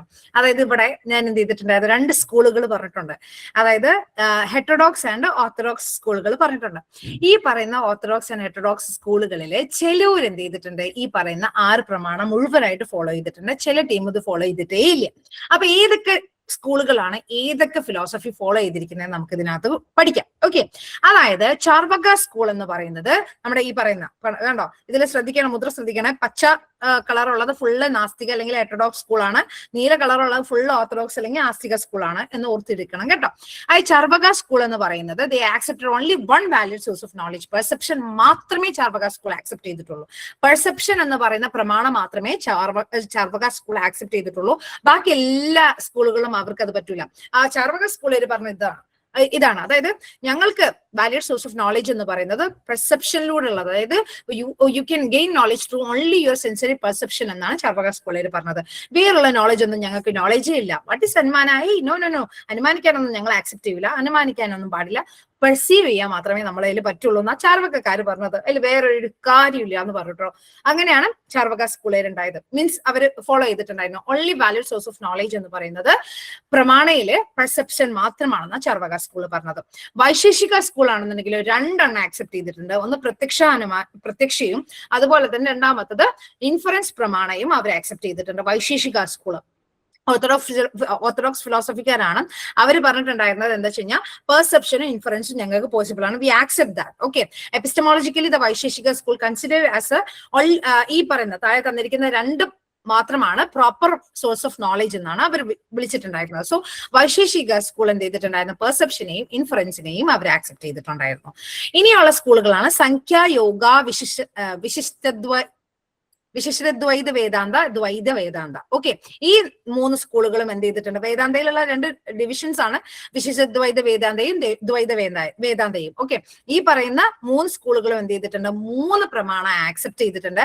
പ്രത്യക്ഷ, അനുമാന ആൻഡ് ശബ്ദ 3 സ്കൂളുകൾ ആക്സെപ്റ്റ് ചെയ്തവരാണ് സംഖ്യ, യോഗ ആൻഡ് വേദാന്തകൾ കേട്ടോ. 3 സ്കൂളുകൾ അല്ലെങ്കിൽ 3 പ്രമാണങ്ങൾ അവരെന്ത് ചെയ്തിട്ടുണ്ട്? ആക്സെപ്റ്റ് ചെയ്തിട്ടുണ്ട് 3 സ്കൂളുകൾ. ഓക്കെ, സോ ന്യായ സ്കൂള്, ഇനി നമുക്ക് ഇമ്പോർട്ടന്റ് ആയിട്ടുള്ള സാധനമാണ് ന്യായ സ്കൂൾ എന്ന് പറയുന്നത്. ലോജിക് ആണ്. അവര് 4 പ്രമാണങ്ങളെ ആക്സെപ്റ്റ് ചെയ്തിട്ടുണ്ട്. ഒന്നാമത്തെ പെർസെപ്ഷൻ, രണ്ടാമത്തെ ഇൻഫറൻസ്, മൂന്നാമത്തത് കമ്പാരിസൺ, നാലാമത്തത് ശബ്ദ. 4 എണ്ണത്തിന് ന്യായ സ്കൂൾ ആക്സെപ്റ്റ് ചെയ്തിട്ടുണ്ട്. ഒരു കാര്യം ആലോചിക്കുക, പെർസെപ്ഷൻ എന്ന് പറയുന്ന പ്രമാണയെ ഒട്ടുമിക്ക എല്ലാ സ്കൂളുകളും ആക്സെപ്റ്റ് ചെയ്തിട്ടുണ്ട്. പ്രത്യക്ഷ അഥവാ പെർസെപ്ഷൻ എന്ന് പറയുന്നത് കേട്ടോ. ബാക്കിയുള്ളവർ ചിലതൊക്കെ ഒഴിവാക്കിയത്. അപ്പൊ ന്യായ സ്കൂള് 4 എണ്ണം അവർ ആക്സെപ്റ്റ് ചെയ്തിട്ടുണ്ട് കേട്ടോ. ആൻഡ് മീമാംസ സ്കൂൾ ആണെന്നുണ്ടെങ്കിലോ 5 എണ്ണം അവർ ആക്സെപ്റ്റ് ചെയ്തിട്ടുണ്ട്. പ്രത്യക്ഷ, അനുമാന, ശബ്ദ, ഉപമാന, അർത്ഥപതി, അങ്ങനെ 5 എണ്ണം എന്ത് ചെയ്തിട്ടുണ്ട്? മീമാംസ സ്കൂള് ആക്സെപ്റ്റ് ചെയ്തിട്ടുണ്ട് കേട്ടോ. മീമാംസ സ്കൂള് 5 എണ്ണം ആക്സെപ്റ്റ് ചെയ്തിട്ടുണ്ട്. ഏതൊക്കെയാ? പ്രത്യക്ഷ, അനുമാന, ശബ്ദ, ഉപമാന, അർത്ഥപതി, അങ്ങനെ 5 എണ്ണം മീമാംസ സ്കൂള് ആക്സെപ്റ്റ് ചെയ്തിട്ടുണ്ട്. ആൻഡ് ഇവിടെ നോക്കിയേ, ബുദ്ധിസവും ജൈനിസും. ചാർവിക 1 എണ്ണാണ് ആക്സെപ്റ്റ് ചെയ്തെന്നുണ്ടെങ്കിൽ ബുദ്ധിസം 2 പ്രമാണം ആക്സെപ്റ്റ് ചെയ്തു. പെർസെപ്ഷനും ഇൻഫറൻസും ബുദ്ധിസം ആക്സെപ്റ്റ് ചെയ്ത സമയത്ത് ജൈനിസം ആണെങ്കിൽ പെർസെപ്ഷൻ, ഇൻഫറൻസ് ആൻഡ് ടെസ്റ്റിമണി അല്ലെങ്കിൽ വെർബൽ ടെസ്റ്റിമണി ആക്സെപ്റ്റ് ചെയ്തിട്ടുണ്ട് ജൈനിസം. ഓക്കെ, ബുദ്ധിസം 2 പ്രമാണം ആക്സെപ്റ്റ് ചെയ്തു. ജൈനിസം 3 പ്രമാണങ്ങളാണ് ആക്സെപ്റ്റ് ചെയ്തിട്ടുണ്ടായിരുന്നത്. Perception, inference and testimony. Okay, ഇത് 3 ജൈനിസം ആക്സെപ്റ്റ് ചെയ്തിട്ടുള്ളത്. ഓക്കെ, അപ്പം ഞാൻ നേരത്തെ പറഞ്ഞു ചാർവക സ്കൂൾ 1 എണ്ണം. നിങ്ങൾ ഇപ്പൊ ഓർത്തു വെക്കേണ്ടത് ഒക്കെ കൂടി നിങ്ങൾക്ക് ഓർത്തു വെക്കാൻ ബുദ്ധിമുട്ടായിരിക്കും. You should read it again. Charvaka school 1 എണ്ണം, അതുപോലെ തന്നെ ബുദ്ധിസം 2 എണ്ണം, ജൈനിസം 3 എണ്ണം. ഈ ലെവലിലേക്കാണ് എന്ത് ചെയ്തിരിക്കുന്നത്? ആക്സെപ്റ്റ് ചെയ്തിരിക്കുന്നത്. ഇനി നമുക്ക് ഈ ഒരു ചോദ്യം ചെയ്തു നോക്കാം. Which of the following pramanas are accepted by as a valid by Naiyayikas? Naiyayikas അല്ലെങ്കിൽ ന്യായാസ് ഫോളോ ചെയ്തിട്ടുണ്ടായിരുന്ന, ആക്സെപ്റ്റ് ചെയ്തിട്ടുണ്ടായിരുന്ന പ്രമാണം ഏതാണ്? ഇങ്ങനത്തെ ഒരു ചോദ്യം നിങ്ങൾക്ക് എക്സ്പെക്ട് ചെയ്യാം. ഈ അടുത്ത നെറ്റിന് ഇതുപോലത്തെ ഒരു ക്വസ്റ്റ്യൻ വന്നിട്ടുണ്ട്. ഏതൊക്കെ സ്കൂളുകളാണ് ഏതൊക്കെ പ്രമാണങ്ങൾ ചോദിച്ചിട്ടുള്ളത് എന്നുള്ള ആക്സെപ്റ്റ് ചെയ്തിട്ടുള്ളത് എന്നുള്ള രീതിയിൽ ചോദിച്ചിട്ടുണ്ട് കേട്ടോ. Perception, inference, presumption, verbal testimony, comparison. Naiyayikas എന്ന് പറയുന്ന സ്കൂൾ ഏതൊക്കെയാണ് ആക്സെപ്റ്റ് ചെയ്തിരിക്കുന്നത്? അപ്പൊ ഇത്തരത്തിലുള്ള ചോദ്യങ്ങൾ നിങ്ങൾക്ക് എക്സ്പെക്ട് ചെയ്യാം. ക്ലിയർ? അതായത് ഇവിടെ ഇപ്പൊ ഞാൻ 3 ക്വസ്റ്റ്യൻസ് നിങ്ങൾക്ക് കാണിച്ചു. ഒന്നാമത്തെ ക്വസ്റ്റ്യൻ എന്ന് പറയുന്നത് പ്രമാണങ്ങളിൽ തന്നെ ഏതെല്ലാം ആണ് എന്നുള്ളത് ചോദിച്ചു. രണ്ടാമത്തെ എന്ന് പറയുന്നത് ഈ പ്രമാണയിലുള്ള ഡിവിഷൻസ് തരത്തിലുള്ള ചോദിച്ചു. മൂന്നാമത്തതാണ് ഈ പറയുന്ന പ്രമാണങ്ങൾ ഏതൊക്കെ സ്കൂളുകൾ ആക്സെപ്റ്റ് ചെയ്തിട്ടുണ്ട്, ഏതെല്ലാം പ്രമാണം ഏതൊക്കെ സ്കൂൾ ആക്സെപ്റ്റ് ചെയ്തിട്ടുണ്ട് എന്നുള്ള ലെവലിലേക്ക് ചോദിച്ചിട്ടുണ്ട്. Clear? Are you getting bored? Bore അടിക്കുന്നുണ്ടോ? ബോർ അടിക്കുന്നുണ്ടോ? സി ചൂസ് ചെയ്തിട്ടുണ്ട് പലരും. Okay, fine. മനസ്സിലാവുന്നില്ലേ? കൺഫ്യൂഷൻ ഒന്നും ഇല്ലല്ലോ? മനസ്സിലാവുന്നുണ്ടല്ലോ അല്ലെ? കൺഫ്യൂഷൻ ഇല്ല. ഇത് ഈസിയാണ്. യെസ്, ഓപ്ഷൻ സി ആണ് ശരിയായിട്ടുള്ള ഉത്തരം. അതായത് ഏതൊക്കെയാ? പെർസെപ്ഷനും അതുപോലെ തന്നെ ഇൻഫറൻസും വെർബൽ ടെസ്റ്റിമണിയും അതുപോലെ കമ്പാരിസണും ആണ്. ഓക്കെ, പ്രസ്യൂംഷൻ ആക്സെപ്റ്റ് ചെയ്തിട്ടില്ല കേട്ടോ. അപ്പം ഇത് മാത്രമാണ് നിങ്ങൾ പഠിക്കേണ്ടത്. ഇനി ഇതാണ് ഈ ഒരു ടോപ്പിക് എന്ന് പറയുന്നത്. പ്രമാണാസ് റിലേറ്റ് ചെയ്തിട്ടുള്ള ടോപ്പിക്. പ്രമാണാസും ഇന്ത്യൻ സ്കൂൾസും ആണ് ഞാൻ ഇതുവരെയായിട്ട് പറഞ്ഞത്. ഓക്കെ, അതായത് 6 തരത്തിലുള്ള പ്രമാണയും സ്കൂൾസും ആണ് ഞാൻ ഇതുവരെയായിട്ട് സംസാരിച്ചത്. കൺഫ്യൂഷൻ ഒന്നും ഇല്ലാന്ന് വിചാരിക്കുന്നു. ബോർ അടിച്ചിട്ടില്ല എന്ന് വിചാരിക്കുന്നു. ക്ലിയർ? ഇനി അങ്ങോട്ട് മറ്റൊരു ഇമ്പോർട്ടന്റ് ടോപ്പിക്, അതായത് കൂടുതൽ ക്വസ്റ്റ്യൻസ് വരുന്ന ഒരു ഏരിയയിലോട്ടാണ് ഞാൻ പോകുന്നത്. ഇതുവരെയായിട്ട് ചോദിച്ച ഒരു ടോപ്പിക്കിൽ നിന്ന് ചോദ്യം വന്നിട്ടില്ല എന്നല്ല, അതായത് റെയർ ആണ്. വിച്ച് മീൻസ് കുറച്ച് മുന്നേ, അതായത് 2023-22 കാലഘട്ടങ്ങളിലായിരുന്നു ഈ ഒരു ഏരിയയിൽ നിന്നും ധാരാളം ക്വസ്റ്റ്യൻസ് വന്നത്. ഇപ്പൊ ഒരു പരിപാടി നിർത്തി കുറച്ചും കൂടി എന്ത് ചെയ്തു, മുന്നോട്ട് കളിക്കുകയാണ് ചെയ്യുന്നത്. അപ്പൊ നമ്മൾ എന്ത് ചെയ്യണം? മുന്നോട്ട് പോകണം. അപ്പം അടുത്ത ടോപ്പിക്കിൽ നിന്നാണ് കൂടുതലായിട്ട് ക്വസ്റ്റ്യൻസ് വരുന്ന area. Clear? And this area is structure and kinds of അനുമാന. അതായത് നേരത്തെ നമ്മൾ പഠിച്ച പ്രമാണയിലെ അനുമാനയെ മാത്രം ഇരുന്ന് പഠിക്കാൻ വേണ്ടി പോവുകയാണ് ചെയ്യുന്നത്. ഈ അനുമാനയുണ്ടല്ലോ, ഇൻഫറൻസ് ഉണ്ടല്ലോ, ശരിക്കും പറഞ്ഞു കഴിഞ്ഞാൽ ഇവരെ നമ്മളെ സിലോജിസം പോലെ ഭയങ്കര കണക്റ്റഡ് ആയിട്ടുള്ള സാധനമാണ് അനുമാനം എന്ന് പറയുന്നത്. Cause and effect. അതിനൊരു കാരണം ഉണ്ടായിരിക്കും, അതിന് കുറെ ഊഹാപോഹങ്ങൾ നമ്മൾ അങ്ങോട്ട് ഇടുന്നുണ്ട്. ഭയങ്കര രസമാണ് സ്ട്രക്ചർ ആൻഡ് കൈൻഡ്സ് ഓഫ് അനുമാനം പഠിക്കാൻ. ഭയങ്കര രസമാണ്. You should be actively very alert. Okay, ഭയങ്കര ആക്റ്റീവ് ആയിട്ടിരിക്കേണ്ട ഒരു സമയമാണ്, അനുമാനിയെ പഠിക്കുന്ന സമയം കേട്ടോ. മനസ്സിലാക്കി വെക്കണ ഇമ്പോർട്ടന്റ് ആയിട്ടുള്ള ഒരു ടോപ്പിക്കാണ് ഇതെന്ന് പറയുന്നത്. അനുമാനം എന്ന് പറഞ്ഞാൽ it is a kind of inference. Okay, here the knowledge is gain not through any sense organs but through അനുമാനം ഓർ അസ്യൂംഷൻ. നമ്മൾ അസ്യൂം ചെയ്യാണ്, അനുമാനിക്കുകയാണ്. ഞാൻ നേരത്തെ പറഞ്ഞല്ലോ, സദാചാരവാദികളൊക്കെ പറയുന്ന സമയത്തുള്ള സാധനമാണ് ഈ അനുമാനം എന്ന് പറയുന്നത്. അപ്പൊ ഈ സാധനം എന്ന് പറയുന്ന സമയത്ത് നല്ല കൃത്യനിഷ്ഠ വേണ്ടേ? അതായത് ഈ അനുമാനിക്കുന്ന സമയത്ത് അല്ലെങ്കിൽ ഈ പറയുന്ന നമ്മൾ ഈ പറയുന്ന അസ്യൂം ചെയ്യുന്ന സമയത്ത് അതിനകത്ത് നല്ലൊരു സത്യസന്ധത വേണമല്ലോ. ആ ഒരു റീസൺസും സാധനങ്ങളുമാണ് നമ്മൾ പോകുന്നത്. എങ്ങനെയാണ് കൃത്യമായിട്ടുള്ള അനുമാനം ഉണ്ടാക്കാം, ഇങ്ങനെയാണ് നമ്മളൊരു അതായത് നല്ല രീതിയിലുള്ള അസ്യൂംഷൻ ഉണ്ടാക്കാം എന്നുള്ളതാണ് നമ്മളിന്ന് പഠിക്കാൻ പോകുന്നത് കേട്ടോ. അപ്പൊ അതിന്റെ ചേരുവകളാണ് നമ്മൾ പഠിക്കാൻ പോകുന്നത്. ആദ്യമായിട്ട് നമ്മൾ നോക്കുന്നത് അനുമാനം എന്ന് പറയുന്ന വാക്കിന്റെ അർത്ഥമാണ്. അനു എന്ന് പറഞ്ഞു കഴിഞ്ഞാൽ ആക്ച്വലി വിച്ച് മീൻസ് ആഫ്റ്റർ. മാൻ എന്ന് പറഞ്ഞാൽ നോളേജ്. ആഫ്റ്റർ നോളേജ് ആണ് അനുമാനം. എന്തോ സാധനം നടന്നതിന് ശേഷം നമ്മൾ ഇങ്ങനെ ആലോചിക്കാം. അതായത് സദാചാരവാദികൾ ഇങ്ങനെ കാറിലൂടെ നോക്കുന്ന സമയത്ത് അവിടെ എന്തോ നടന്നിട്ടുണ്ട്, അതാണ് നമ്മൾ അസ്യൂം ചെയ്യാൻ വേണ്ടി പോകുന്നത് കേട്ടോ. ഓക്കെ, ആ ലെവലിലോട്ട് നമുക്ക് എന്ത് ചെയ്യാം, എക്സാമ്പിൾ മാറ്റാം. ഈ സദാചാരവാദി ഒരു സുഖമില്ല, അത് നമുക്ക് എന്ത് ചെയ്യാം, നേരെ മാറ്റിയിട്ട് നമുക്ക് ഹിൽ ആൻഡ് ഫയറിലോട്ട് പോകാം. Hill and fire. ഓക്കെ, അതായത് ഫയർ എന്ന് പറയുന്നത് ഹില്ലിന്റെ അപ്പുറത്തുനിന്ന് എന്ത് ചെയ്യുന്നുണ്ട്, ഫയർ വരുന്നുണ്ട്. ആ ഫയർ വരാനുള്ള കാരണം എന്താണെന്നാണ് നമ്മൾ നോക്കാൻ വേണ്ടി പോകുന്നത്. ക്ലിയർ? എവിടെയോ ഒരു കുത്തിന്റെ മണ്ടയിൽ എന്ത് ചെയ്യുന്നുണ്ട്, ഫയർ വരുന്നുണ്ട്. അതാണ് നമ്മുടെ എക്സാമ്പിൾ കേട്ടോ. ഇനി അങ്ങോട്ട് അതാണ് നമ്മൾ മറ്റേ സദാചാരം ഒഴിവാക്കാം. അതൊരു ശരിയായിട്ടുള്ള സാധനമല്ല. നമുക്ക് ഹില്ലിന്റെ മണ്ടയിൽ ഫയർ വരുത്താം കേട്ടോ. Let us take the following example. The hill is fiery. ഹില്ലിന്റെ മണ്ടയിൽ എന്ത് ചെയ്യുന്നുണ്ട്, പുക വന്നുകൊണ്ടേയിരിക്കുന്നുണ്ട്. Because the hill smoky. എന്തുകൊണ്ടാ ഫയർ വരുന്നുണ്ടെന്ന് നമ്മൾ എങ്ങനെ പറയാം? നമ്മൾ ദൂരെ നിന്ന് ഇങ്ങനെ കാണുകയാണ്, ഹില്ലിന്റെ മണ്ടയിൽ ഫയർ ഉണ്ടെന്ന് പറയാണ്. പക്ഷെ അതെങ്ങനെ നമ്മൾ പറയുന്നത്? എന്തുകൊണ്ടാ? അവിടെ നിന്ന് ഫുള്ള് സ്മോക്ക് വരുന്നുണ്ട്. സ്മോക്ക് വന്നാൽ ഫയർ ഉണ്ടാവൂലേ? അതാണ് നമ്മുടെ ഒരു reason. Whatever has fire has smoke എന്നുള്ളതാണ് കാരണം. അതുകൊണ്ടാണ് നമ്മൾ എന്ത് ചെയ്യുന്നത്, ഇത് പോസ്റ്റുലേറ്റ് ചെയ്യുന്നത്. The hill is fiery. ഹില്ലിനെ തീ പിടിച്ചേ എന്ന് പറയാനുള്ള കാരണം because there is smoke coming over it. അതുപോലെ തന്നെ സ്മോക്ക് ഉള്ളിടത്ത് എല്ലാം ഫയർ ഉണ്ടെന്നുള്ള നമ്മുടെ പൂർവ്വമായിട്ടുള്ള ഒരു നോളേജിനെ കൂടിയാണ് നമ്മൾ എന്ത് ചെയ്യുന്നത്, ഇത് അസ്യൂം ചെയ്യുന്നത്. അപ്പൊ ഈ ഒരു എക്സാമ്പിളിലൂടെയാണ് നമ്മൾ കൂടുതൽ കാര്യങ്ങൾ പഠിക്കുന്നത് കേട്ടോ. അതായത് ഈ ഒരു എക്സാമ്പിളിൽ നമ്മൾ ആദ്യമായിട്ട് നോക്കേണ്ടത് ഫസ്റ്റ് സാധനം എന്ന് പറയുന്നത് ദ ഹിൽ ഈസ് ഫയറി എന്ന് പറയുന്ന സാധനം. അത് നമ്മൾ നോക്കി വെക്കണം.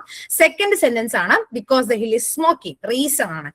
ദ ഹിൽ ഈസ് ഫയറി എന്ന് പറയുന്നതാണ് പോസ്റ്റുലേഷൻ. അതിന്റെ conclusion the hill is fiery. നമ്മൾ ഫൈനലി പറയണം ആളുകളെ, ഹിൽ ഈസ് ഫയറി എന്ന് പറഞ്ഞ കൺക്ലൂഷൻ. അപ്പൊ ആളുകൾ ഒന്ന് നോക്കിയാൽ എന്തുകൊണ്ടാണ് ഹിൽ ഈസ് ഫയറി?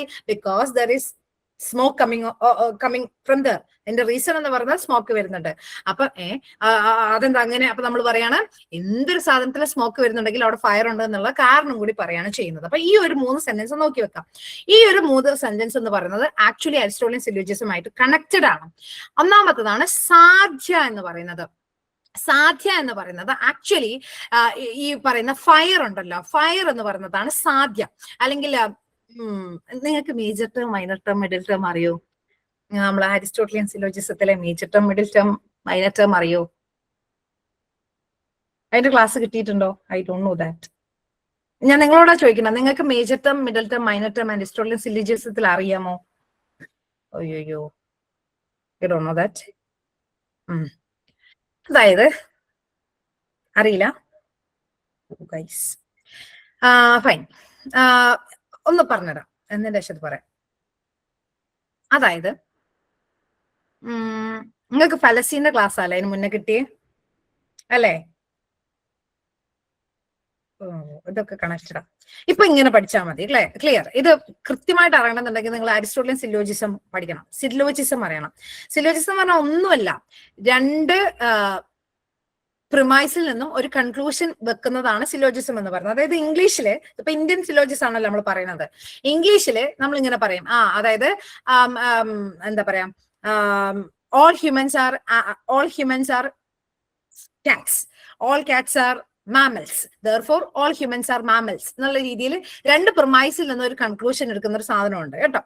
ആ ഒരു സാധനത്തിൽ നിന്നും അതുപോലത്തെ സാധനമാണ് ഇന്ത്യൻ സിലോജിസവുമായിട്ട് ഇത് കണക്റ്റഡ് ആവുന്നത്. ഓക്കെ, നിങ്ങൾ അങ്ങോട്ട് പോണ്ട.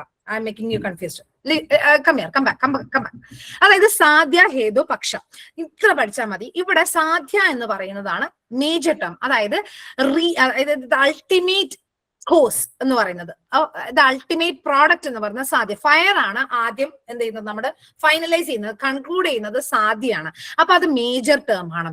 അതായത് എന്താ പറയാ, ഫൈനലി നമ്മൾ കൺക്ലൂഡ് ചെയ്തെടുക്കുന്നതിൽ വരുന്ന പ്രെഡിക്കേറ്റ് ആണ് നമ്മൾ മേജർ ടേം എന്ന് പറയുന്നത്. കൺക്ലൂഷനിൽ വരുന്ന പ്രെഡിക്കേറ്റിനെയാണ് നമ്മൾ മേജർ ടേം എന്ന് പറയുന്നത് കേട്ടോ.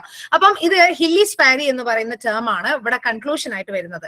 അതിനകത്ത് ഫയറി, അതായത് തീ പിടിച്ചു എന്നുള്ളതാണ് ഫൈനലി അതിലെ മേജർ ടേം. കാരണം നമ്മൾ അതാണ് കാണുന്നത്, നമ്മൾ അതാണ് പോസ്റ്റുലേറ്റ് ചെയ്യുന്നത്, നമ്മൾ അതാണ് പറയുന്നത്. അതുകൊണ്ട് ഫയറി എന്ന് പറഞ്ഞാൽ, ഫയർ എന്ന് പറയുന്ന വാക്കാണ് അതിനകത്ത് സാധ്യ അഥവാ മേജർ ടേം എന്ന് പറയുന്നത്. ക്ലിയർ?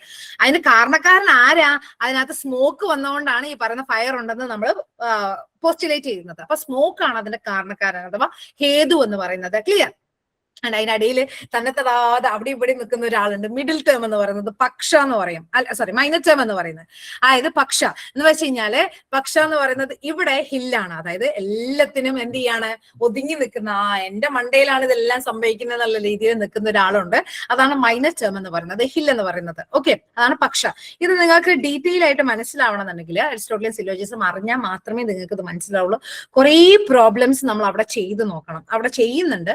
അപ്പൊ അതുകൊണ്ട് എനിക്ക് തോന്നുന്നു നിങ്ങൾ ആ ഫസ്റ്റ് സെഷൻ കേട്ടാലേ നിങ്ങൾക്ക് ഇത് മനസ്സിലാവുള്ളൂ, ഈ ഒരു ഭാഗം. ഓക്കെ, സിലോജിസം, അതുപോലെ തന്നെ major term, middle term, minor term, അതുപോലെ തന്നെ നമ്മുടെ സ്ക്വയർ ഓഫ് അപ്പോസിഷൻ, അങ്ങനത്തെ കുറെ ക്ലാസുകൾ ലോജിക്കൽ റീസണിംഗിൽ ഇനിയും പെൻഡിങ് ഉണ്ട്, ഒരുപാട് ഇനിയും എടുക്കാനുണ്ട്.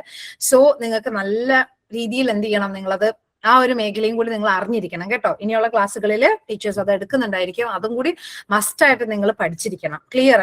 ഓക്കെ, എന്നാലേ നിങ്ങൾക്ക് ഇത് ഒന്നും കൂടി മനസ്സിലാവുള്ളൂ. ഇപ്പൊ നിലവിൽ മനസ്സിലായിട്ടുണ്ടാവും എന്ന് വിശ്വസിക്കുന്നു. ഓക്കെ, അപ്പം ഇവിടെ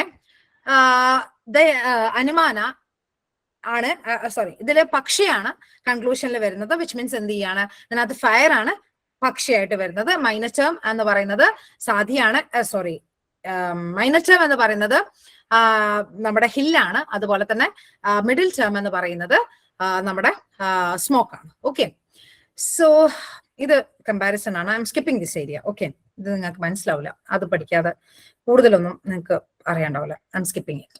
ഐ തോട്ട് ആ ഒരു സെഷൻ കഴിഞ്ഞെന്ന് വിചാരിച്ചു. Okay, listen. ഇനി ഇതിനകത്ത് ഒരു ഓർഡർ ഉണ്ട് കേട്ടോ. ഇത് നിങ്ങൾ ഇങ്ങനെ തന്നെ പഠിച്ചു പോകണം. ന്യായ തിയറി ഓഫ് പെർസെപ്ഷൻ ഉണ്ട്. പെർസെപ്ഷൻ അതായത് നമ്മൾ ഈ പറയുന്ന ന്യായ തിയറി ഓഫ് പെർസെപ്ഷനിൽ ഒരു 5 മെമ്പേഴ്സിനെ പ്രപ്പോസ് ചെയ്യുന്നുണ്ട്. ന്യായ തിയറിയിൽ പെർസെപ്ഷനെ 5 രീതിയിൽ അവർ പ്രപ്പോസ് ചെയ്യുന്നുണ്ട്. ഇതും അതുമായിട്ട് കണക്ഷൻ ഇല്ല കേട്ടോ, നിങ്ങളിത് ശ്രദ്ധിച്ചു കേൾക്കാം. ന്യായ തിയറിയാണ് ഇത് പ്രപ്പോസ് ചെയ്യുന്നത്.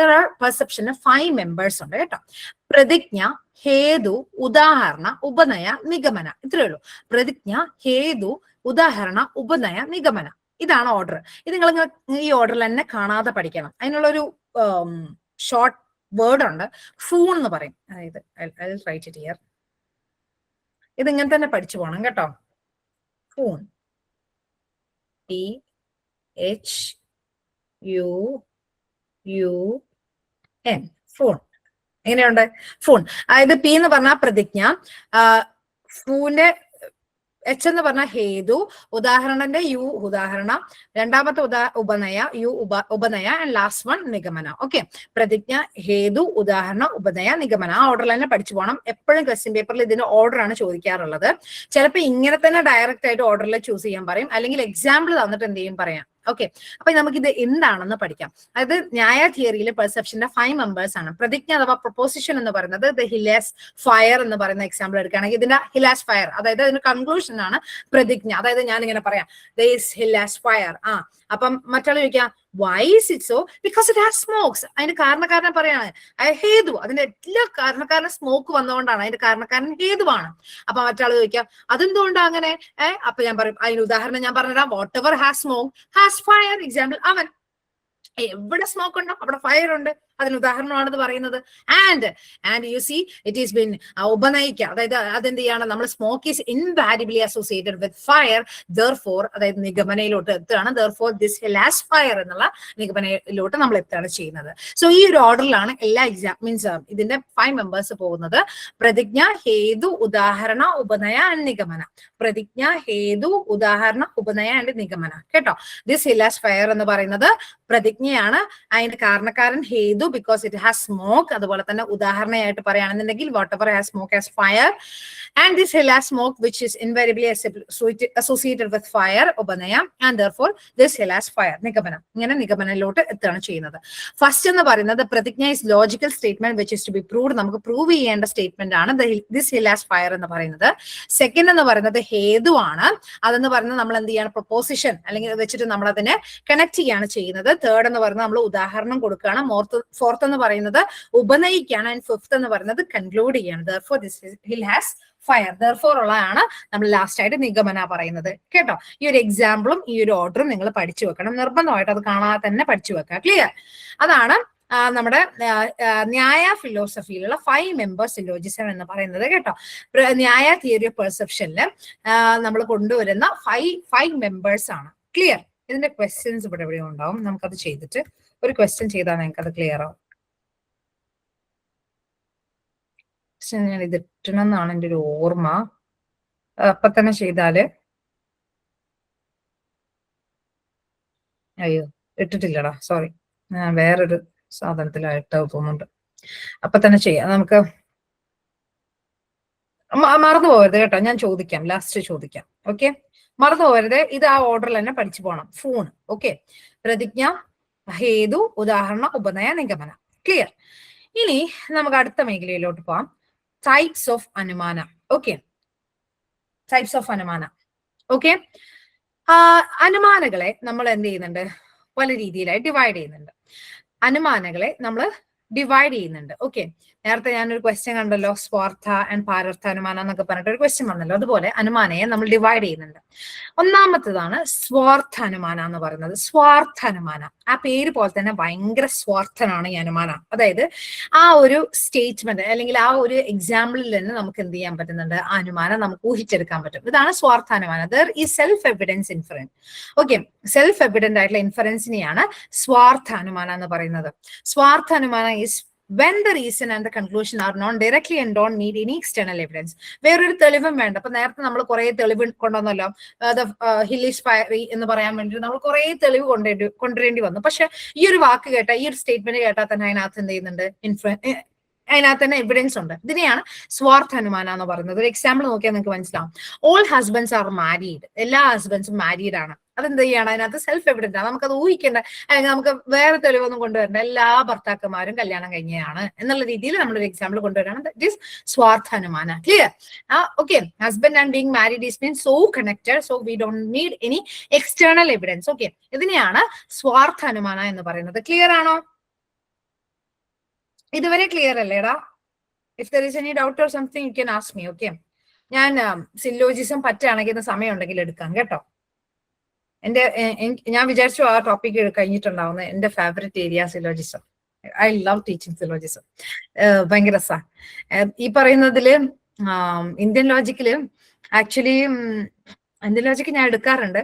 പക്ഷെ അതിനെക്കാളും എനിക്ക് ഇഷ്ടം സിലോജിസം. ഭയങ്കര രസം. അത് ഒരു കളിയാ, ഭയങ്കര രസം. അതും കൂടി നമുക്ക് ഡിസ്കസ് ചെയ്യാം ഇത് കഴിഞ്ഞ സമയം ഉണ്ടെങ്കിൽ കേട്ടോ. അല്ലെങ്കിൽ നമുക്ക് അടുത്ത ക്ലാസ്സിൽ കാണാം. അടുത്തയാണ് പാരാർത്ഥ അനുമാന എന്ന് പറയുന്നത്. ഇൻഫറൻസ് ടു അതേഴ്സ് ആണ് പാരാർത്ഥ അനുമാന എന്ന് പറയുന്നത്. ക്ലിയർ? അത് നമ്മൾ പറഞ്ഞു. അതായത് നമ്മൾ എന്ത് ചെയ്യാണ്, വേറെ ഇൻഫറൻസിലൂടെ അല്ലെങ്കിൽ വേറെ എക്സാമ്പിൾസിലൂടെ ഒക്കെ ഡയറക്റ്റ് ആയിട്ട് കൊണ്ടുവരുന്നതിനെയാണ് പാരാർത്ഥ അനുമാനം. നേരത്തെ സെൽഫ് എവിഡന്റ് ആണെങ്കിൽ ഇവിടെ എന്ത് ചെയ്യാണ്, അതേഴ്സ് കൊണ്ടുതരണം ഇങ്ങനെ ഇൻഫറൻസ്. നമ്മൾ നേരത്തെ പറഞ്ഞ സാധനം. അതായത് എന്ത് ചെയ്യാണ്, ന്യായ ഫിലോസഫിയിലുള്ള ഈ പ്രതിജ്ഞ, ഏത് ഉദാഹരണം, ഉപനയ, നിഗമന എന്നൊക്കെ പറയുന്ന പോലെ കുറേ ചേരുവകളുണ്ട്. അപ്പൊ ഹിൽ ഹാസ് ഫയറി എന്ന് പറയാൻ വേണ്ടിയിട്ട് നമ്മൾ ചേർത്ത് കൊടുക്കാൻ ഒരുപാട് പ്രശ്നങ്ങളുണ്ട്. അതിനെയാണ് പാരാർത്ഥ അനുമാനം. കുറെ എക്സ്പ്ലനേഷൻ, കുറെ റീസൺസ് കുറെ വെക്കേണ്ട സാധനമാണ് പാരാർത്ഥ അനുമാനം. ഒരൊറ്റ സ്റ്റേറ്റ്മെന്റിൽ നമുക്ക് എന്ത് ചെയ്യാൻ പറ്റില്ല, അനുമാനിക്കാൻ പറ്റില്ല. ഇപ്പൊ നമ്മൾ നേരത്തെ പറഞ്ഞ സദാചാരം എന്ന് പറയുന്ന സാധനത്തിലൊക്കെ വരികയാണെങ്കിൽ നമ്മൾ ഒരുപാട് പാരാർത്ഥ അനുമാനമായിട്ട് നമ്മളത് കണക്ട് ചെയ്യുക. Because we need explanation. ഒരുപാട് തെളിവുകളും ഒരുപാട് റീസൺസും ഒരുപാട് സംഭവങ്ങളും നമ്മൾ കീപ്പ് ചെയ്യേണ്ടതാണ് പാരാർത്ഥ അനുമാനം എന്ന് പറയുന്നത്. പാരാർത്ഥ അനുമാനം involves drawing an inference based on testimony or statement of reliable sources ആണ്. വെറുതെ ചുമ്മാ പറയല്ല, നമ്മൾ എന്ത് ചെയ്യുക, റിലയബിൾ സോഴ്സസുകളെ നമ്മൾ വെക്കേണ്ടതാണ് പാരാർത്ഥ അനുമാനം എന്ന് പറയുന്നത്. The reason and conclusion are not known directly but are accepted through trustworthy testimony. Example, the city has a market because many people say so. അങ്ങനത്തെ കുറെ എക്സാമ്പിൾസ് വേണമെങ്കിൽ നമുക്ക് എടുക്കാം. നേരത്തെ പറഞ്ഞ here the fire is sorry the hill is fiery എന്ന് പറഞ്ഞ example ഒക്കെ നമുക്ക് വേണമെങ്കിൽ പാരാർത്ഥ അനുമാനയിൽ ഇൻക്ലൂഡ് ചെയ്യാവുന്നതാണ്. ഓക്കെ, ഇനി ഇത് ഒന്നാമത്തെ ടൈപ്സ് ആണ്. ഇത് രണ്ടാമത്തെ ടൈപ്പ് ഓഫ് അനുമാനയാണ്. രണ്ടാമത്തെ ടൈപ്പ് ഓഫ് അനുമാനം പൂർവാവത് അനുമാന, ശേഷ്ടാവത് അനുമാന ആൻഡ് സാമാന്യ ദൃഷ്ടി അനുമാന. ഓക്കെ, ഇതാണ് 3 ടൈപ്പ് ഓഫ് അനുമാന 2. ഓക്കെ, ഈ ടൈപ്പില് പൂർവാവത് അനുമാന എന്ന് പറയുന്നത് actually അനുമാന involves drawing an inference based on a previous similar observation or precedence. അതായത് നമ്മളുണ്ടല്ലോ ഇപ്പം നമ്മൾ പറയാണ് ഫോർ എക്സാമ്പിൾ പൂർവാവത് അനുമാനം. അപ്പം കഴിഞ്ഞ കൊല്ലം എന്ത് ചെയ്തിട്ടുണ്ട്, ഈ പൂവ് പൂത്തിട്ടുണ്ട്, അതുകൊണ്ട് എന്തായാലും ഈ കൊല്ലം പൂക്കും. അതായത് ഒരു വട്ടം അത് പൂത്തത് കൊണ്ട് ഈ വർഷം അതേ സമയം പൂക്കും എന്നുള്ള ഒരു പ്രതീക്ഷ. അതാണ് നമ്മുടെ പൂർവാവത് അനുമാനം. നമ്മൾ അനുമാനിക്കുകയാണ്, അതായത് നേരത്തെ നടന്നതുകൊണ്ട് ഇറ്റ് വിൽ ഹാപ്പൻ അഗെയിൻ എന്ന് പറയുന്ന സാധനമാണ് പൂർവാവത് അനുമാനം എന്ന് പറയുന്നത് കേട്ടോ. നേരത്തെ ചെയ്തതുകൊണ്ട് അല്ലെ നേരത്തെ ഉള്ളത് കൊണ്ട് ഇറ്റ് ക്യാൻ ഹാപ്പൻ അഗെയിൻ എന്ന് പറയുന്ന സാധനമാണ് പൂർവാവത് അനുമാനം. Just as it happened before it will happen again ആണ് പൂർവാവത് അനുമാനം. If you have seen a particular plant flowering in spring in the past, you might infer that it will flower again in the upcoming spring എന്ന് പറയുന്ന സാധനമാണ് പൂർവാവത് അനുമാനം. Okay, ഇനി അടുത്ത അനുമാനയാണ് ശേഷാവത് അനുമാനം. ആ വാക്ക് പറഞ്ഞ പോലെ ശേഷാവത് അനുമാനം. അതിന്റെ ഏറ്റവും വലിയ എക്സാമ്പിൾ എന്താ പറയാ, ചത്തത് കീചകനാണെങ്കിൽ കൊന്നത് ഭീമൻ തന്നെ എന്ന് പറയുന്ന ഒരു കൺസെപ്റ്റ് ഉണ്ടല്ലോ, ഇതാണ് ശേഷാവത് അനുമാനം. നമ്മളിങ്ങനെ എന്താ പറയാ, കീചകൻ ചത്ത് കിടക്കുന്ന കണ്ടാ നമ്മൾ പറയാം ഇത് കൊന്നത് ആരാ, ഭീമൻ തന്നെ. അതായത് ശേഷം നമ്മൾ ആദ്യം എന്ത് ചെയ്യാണ്, ഇഫക്റ്റ് ആണ് കാണുന്നത്. എന്നിട്ട് നമ്മൾ കോഴ്സ് പറയണം ഇതുണ്ടാക്കിയത് ആരാണ്, ഭീമൻ തന്നെ, അത് കൊന്നിട്ടുണ്ടാവാന്ന് പറയുന്ന സാധനമാണ് ശേഷാവത് അനുമാനം. നേരത്തെ വന്നത് ഇഫക്റ്റിനെ കണ്ടിട്ട് നമ്മൾ എന്ത് ചെയ്യണം, കോഴ്സ് പറയുന്ന സാധനമാണ് പൂർവാവത് അനുമാനം എന്നുള്ളതെങ്കിൽ ഇവിടെ ഇഫക്റ്റ് കണ്ടിട്ട് നമ്മൾ എന്ത് ചെയ്യാണ്, കോഴ്സ് പറയാണ്. എന്താ പറയാ, ചത്ത് കിടക്കുന്ന ആരാണ്, കീചകനാണ്, അതുകൊണ്ട് എന്തായാലും കൊന്നത് ഭീമനാണെന്ന് നമ്മൾ കൺക്ലൂഡ് ചെയ്യാണ് ചെയ്യുന്നത്. This is sheshavat anumana. Clear? Okay, അതായത് after we are saying the effect we are assuming the cause, that is sheshavat അനുമാനം. ക്ലിയർ? അതായത് അനുമാനം എന്ന് പറയുമ്പോൾ നിങ്ങൾ എപ്പോഴും ആലോചിക്കേണ്ട ഒരു സാധനമാണ് കോസ് ആൻഡ് എഫക്ട് എന്ന് പറയുന്നത്. എപ്പോഴും ഒരു കോസ് ഉണ്ടായിരിക്കും, അതിന്റെ എഫക്റ്റും ഉണ്ടായിരിക്കും കേട്ടോ. കോസ് ആൻഡ് എഫക്റ്റ് ഉള്ള സാധനമാണ് അനുമാനം, അല്ലെ? അതായത് കോസും എഫക്റ്റും ഇല്ലാതെ നമ്മൾ അനുമാനിക്കാൻ പറ്റില്ലല്ലോ. മനസ്സിലായോ? നമ്മളിപ്പോ സദാചാരവാദികളായിട്ട് അങ്ങനെ കാറിലോട്ട് നോക്കേണ്ടി വരുന്ന എന്താണ്, ദർ ഇസ് എ കോസ്. അതായത് എന്ത് ചെയ്യണം, അവരെന്ത് ചെയ്തിട്ടുണ്ടാവും, എന്തെങ്കിലും പണി ഒപ്പിച്ചിട്ടുണ്ടാവും. അതുകൊണ്ടായിരിക്കാം നമ്മൾ എന്ത് ചെയ്യുന്നത്, എഫക്റ്റിന് വേണ്ടി നോക്കുന്നത്. ക്ലിയർ? അതാണ് അനുമാനം എന്ന് പറയുന്നത്. ക്ലിയർ? ഓക്കെ, എപ്പോഴും ആ കോസ് ആൻഡ് എഫക്ട് എന്ന് പറഞ്ഞ സാധനം മറന്നു പോകരുത്. അതിന് ഏറ്റവും വലിയ എക്സാമ്പിൾ ആണ് ടൈപ്സ് ഓഫ് അനുമാനയിലെ പൂർവാവത് അനുമാന ആൻഡ് ശേഷാവത് അനുമാന എന്ന് പറയുന്നത്. ക്ലിയർ? മൂന്നാമതാണ് സാമാന്യ ദൃഷ്ട അനുമാന എന്ന് പറയുന്നത്. ഇതെന്ന് പറയുന്നത് നമ്മൾ ഈ പറയുന്ന നമ്മുടെ കണ്ണിൽ പെടുന്ന അല്ലെങ്കിൽ ഒരു റീസൺ വെച്ചിട്ട് നമ്മൾ എന്ത് ചെയ്യാണ്, അതിന്റെ എല്ലാ വള്ളിക്കെട്ടും തേടി പോകുന്നതാണ് സമന്വതോ ദൃഷ്ടാനുമാന എന്ന് പറയുന്നത്. യൂണിവേഴ്സൽ റിലേഷൻ വെച്ചിട്ടാണ് നമ്മൾ സമന്വതോ ദൃഷ്ടാനുമാന എന്ന് പറയുന്നത്. അതായത് it involves drawing an inference based on A universal relationship between the reason and the conclusion. Universal reason ആണ്. അതായത് എന്ത് ചെയ്യാണ്, കാർമേഘങ്ങൾ കൂടി നിന്ന് കഴിഞ്ഞാൽ എന്ത് ചെയ്യാണ്, മഴ പെയ്തിട്ടുണ്ടാവും, അല്ലെങ്കിൽ എവിടേക്കാ സ്മോക്ക് ഉണ്ടോ അവിടെയൊക്കെ ഫയർ ഉണ്ട്. യൂണിവേഴ്സൽ റീസൺ ആണ് അതെല്ലാം. ഓക്കെ, അത് വെച്ചിട്ട് നമ്മൾ കൺക്ലൂഡ് ചെയ്ത് നോളേജ് എടുക്കുന്നതിനെയാണ് നമ്മുടെ സമന്വതോ ദൃഷ്ട്യ അനുമാന എന്ന് വിളിക്കുന്നത് കേട്ടോ.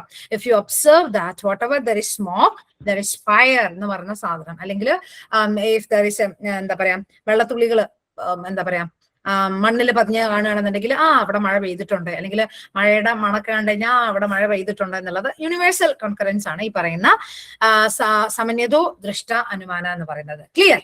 ക്ലിയർ അല്ലേ ഇതുവരെയായിട്ട്? ഈ ടൈപ്സ് ഓഫ് അനുമാനം 1 ഉം 2 മനസ്സിലായോ? ഇനി അടുത്തൊരു അനുമാനമുണ്ട്. ഇതുവരെ മനസ്സിലായോ ഗൈസ്? ഈ പറയുന്ന ടോപ്പിക് ഒക്കെ ഉണ്ടല്ലോ ഭയങ്കര അത്രയും സിമ്പിളൊക്കെ ഞാൻ മാക്സിമം നോക്കണുണ്ട്. ആക്ച്വലി ഇത് ഭയങ്കര നിങ്ങൾ ആദ്യമായിട്ടൊക്കെ നിങ്ങൾ സ്വന്തമായിട്ടൊക്കെ ഇത് പഠിക്കുകയാണെന്നുണ്ടെങ്കിൽ ആക്ച്വലി ഇതിന്റെ വാക്കുകളൊക്കെ നമുക്ക് പഠിച്ചെടുക്കാൻ ഒരുപാട് പ്രശ്നം വരും. ഇത് നിങ്ങൾക്ക് ഈ ഒരു ക്ലാസ്സിലൂടെ നിങ്ങൾക്ക് കിട്ടുന്ന എന്താ വെച്ച് കഴിഞ്ഞാൽ ഈസി ആയിട്ട് ഇത് മനസ്സിലാക്കുന്നുണ്ട്. പക്ഷെ ഞാൻ പറയുന്നു, ഇത് നിങ്ങൾ റിപ്പീറ്റ് ചെയ്തില്ല അല്ലെങ്കിൽ നിങ്ങൾ ഇത് റിവൈസ് ചെയ്തില്ല എന്നുണ്ടെങ്കിൽ ഈ ഒരു ക്ലാസ് കൊണ്ട് നിങ്ങൾക്ക് യാതൊരു ഗുണവും ഉണ്ടായിരിക്കില്ല കേട്ടോ.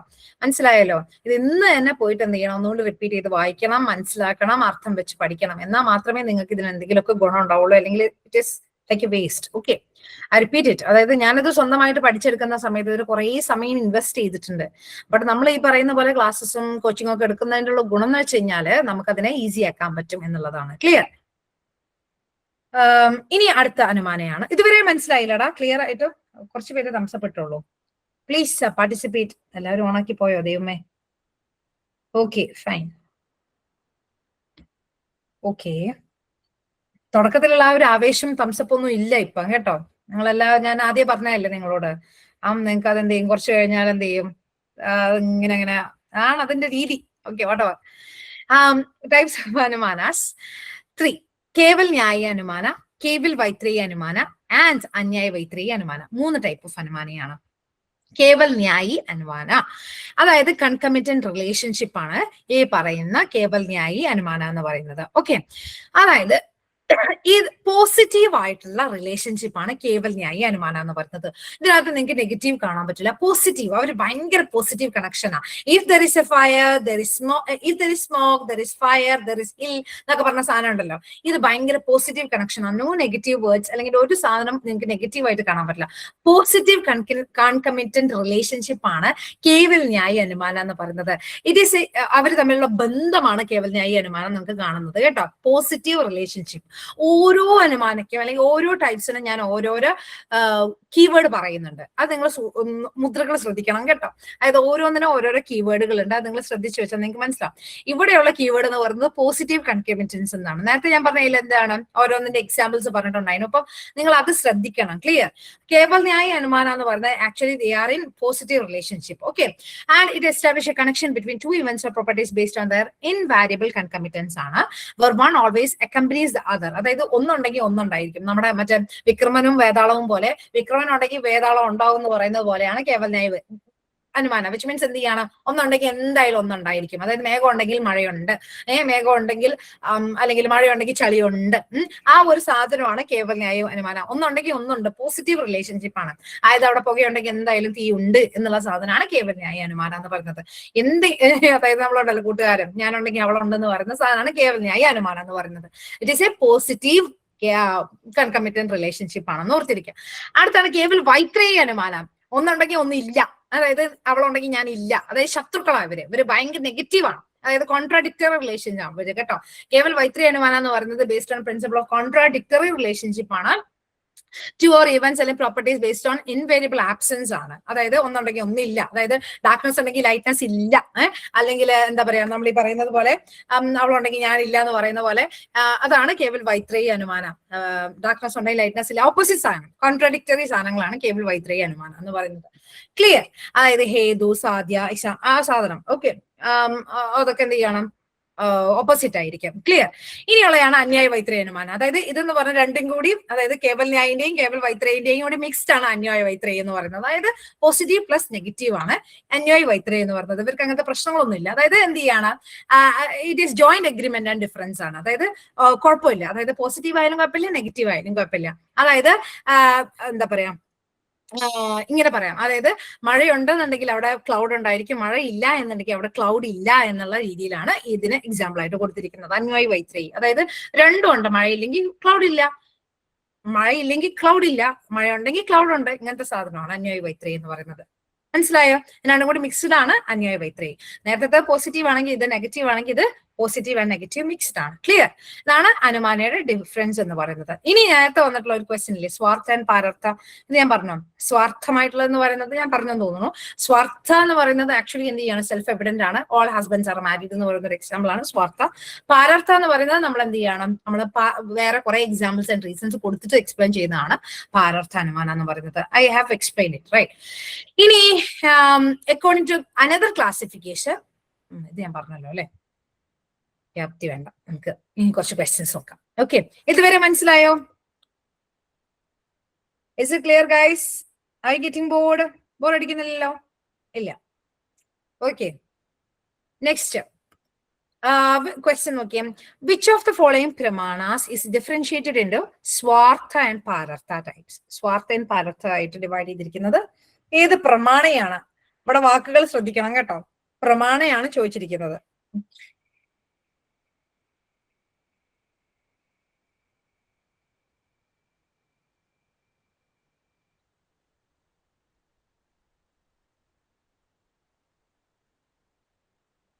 ആൻസർ ചെയ്യൂ. Type in the chat box, please. Everybody, you should answer. Gallery il irikkirathu, everybody should answer. Come on. Everybody. Yes. Swartha and Parartha. എന്താ അതിന്റെ അർത്ഥവും കൂടി നിങ്ങളെ മനസ്സിലോട്ട് വരണം കേട്ടോ. സ്വാർത്ഥ എന്താണ്, പാരർത്ഥ എന്താണെന്ന് നിങ്ങളുടെ മനസ്സിലോട്ട് അർത്ഥം വരണം. Svarthanumana and pararthanumana. Svarthanumana it talks about oneself, അതായത് അതിനകത്ത് തന്നെ ഉണ്ടായിരിക്കും അനുമാന, അതിനകത്ത് തന്നെ അർത്ഥം ഉണ്ടായിരിക്കും. പാരർത്ഥ എന്ന് പറഞ്ഞാൽ കുറെ എക്സ്പ്ലനേഷൻ വരേണ്ടതാണ്. Pararthanumana, you should explain yourself. Okay, next one ആണ്. നെക്സ്റ്റ് ക്വസ്റ്റ്യൻ നോക്കിയേ. According to the classical Indian logic system, the logic inference for oneself is called swarthanumana. Statement 2, swarthanumana is syllogism and has to be presented in language. Inference for oneself is called swarthanumana. Alla adepole swarthanumana is syllogism and has to be presented in language. Can you answer this? തെറ്റിക്കോട്ടെ, answer ചെയ്തേ. തെറ്റട്ടെ, തെറ്റുമ്പോഴേ നമ്മൾ പഠിക്കുള്ളൂ കേട്ടോ. നിങ്ങൾ ഈ തെറ്റു എന്നുള്ള പേടി കാരണം നിങ്ങൾ ഉള്ള എല്ലാ കോൺഫിഡൻസും അങ്ങോട്ട് പോയി കിട്ടും. തെറ്റിട്ട് അങ്ങോട്ട് ആൻസർ ചെയ്ത എല്ലാവരും. കമോൺ.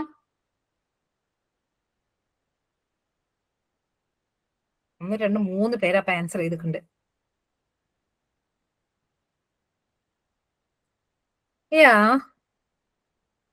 Answer is C. അതായത് അക്കോർഡിംഗ്, നേരത്തെ ഞാൻ പറഞ്ഞല്ലേ, സ്വാർത്ഥ എന്ന് പറയുന്നത് one can explain one self.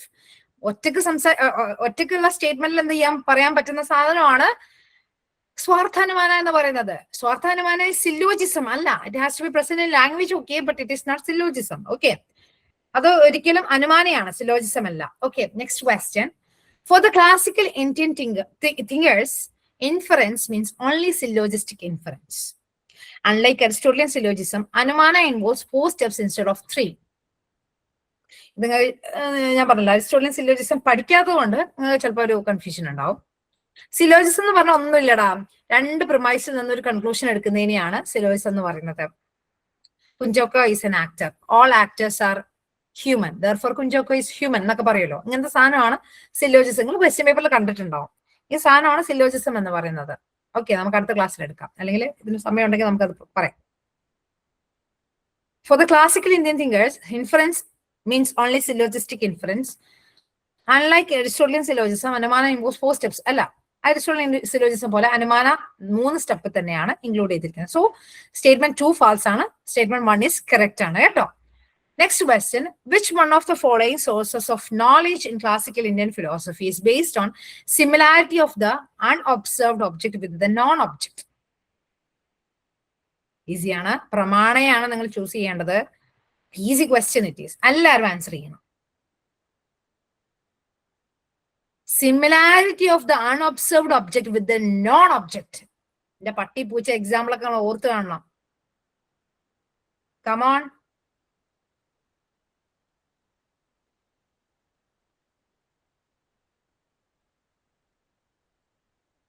എടാ ആൻസർ ചെയ്യടാ, ഇത്രയും നേരം പറഞ്ഞിട്ട് ദൈവമേ.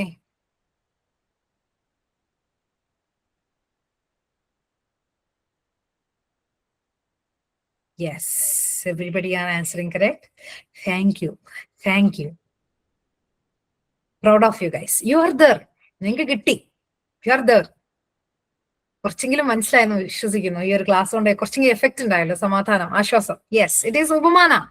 Yes, similarity, upamana. കണ്ടോ, കമ്പാരിസൺ, ഉപമാനയാണത് കേട്ടോ. ഓക്കെ, ഉപമാനിക്കുകയാണ് നമ്മൾ. അതായത് ഒബ്സർവ്ഡ് ആയിട്ടുള്ള നമുക്ക് അറിയാവുന്ന ഒരു സാധനത്തിനെ നമ്മൾ എന്ത് ചെയ്യണം, വേറെ ഒന്നുമായിട്ട് ഉപമാനിച്ച് കണ്ടെത്തുന്നതിനെയാണ് ഉപമാന എന്ന് പറയുന്നത്. ഞാനിപ്പോ നിങ്ങൾക്ക് ഈ പറയുന്ന ക്ലാസ് ഒക്കെ അതെല്ലാം ഉപമാനിച്ചുകൊണ്ടല്ലേ പറയുന്നത്. അതായത് അതുപോലെ ഇതുപോലെ അവിടെ നിന്ന് ഇവിടെ നിന്നൊക്കെ പറഞ്ഞ എക്സാമ്പിൾസ് ഒക്കെ എടുത്തിട്ട് പറയുന്ന ഒക്കെ ഉപമാനയാണ്. കണ്ടോ, സിമിലർ ആയിട്ട് നിങ്ങൾക്ക് അറിയാവുന്ന സാധനം വെച്ചിട്ട്, നിങ്ങൾക്ക് ഏറ്റവും അറിയാവുന്ന സാധനമായിരിക്കും സദാചാരം, അത് വെച്ചിട്ടാണ് ഞാൻ എന്ത് ചെയ്യും, അനുമാനം എടുക്കുന്നത്. ആരും അങ്ങനെ ചെയ്തിട്ടുണ്ടാവില്ല. I wrapped it. ആൻഡ് ഈ ഒരു സാധനമാണ് ഉപമാന എന്ന് പറയുന്നത്. Clear? Next question. Anumana has been accepted as an independent source of valid knowledge by which of the following schools? ഇത് ഞാൻ നേരത്തെ ചോദിച്ചു അല്ലേ? അല്ല, അത് ഞാൻ ചോദിച്ചില്ല. Anumana has been accepted as an independent source of valid knowledge by which of the following schools? താഴെ തന്നിരിക്കുന്ന സ്കൂളുകളിൽ ഏതൊക്കെ സ്കൂളുകളാണ് അനുമാനയെ വാലിഡ് സോഴ്സ് ഓഫ് നോളജ് ആയി ആക്സെപ്റ്റ് ചെയ്തിരിക്കുന്നത്?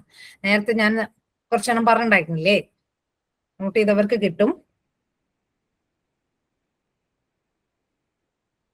ബുദ്ധിസം, നൈയായികാസ്, ചാർവകാസ്, മീമാംസക, അദ്വൈതിനീസ്.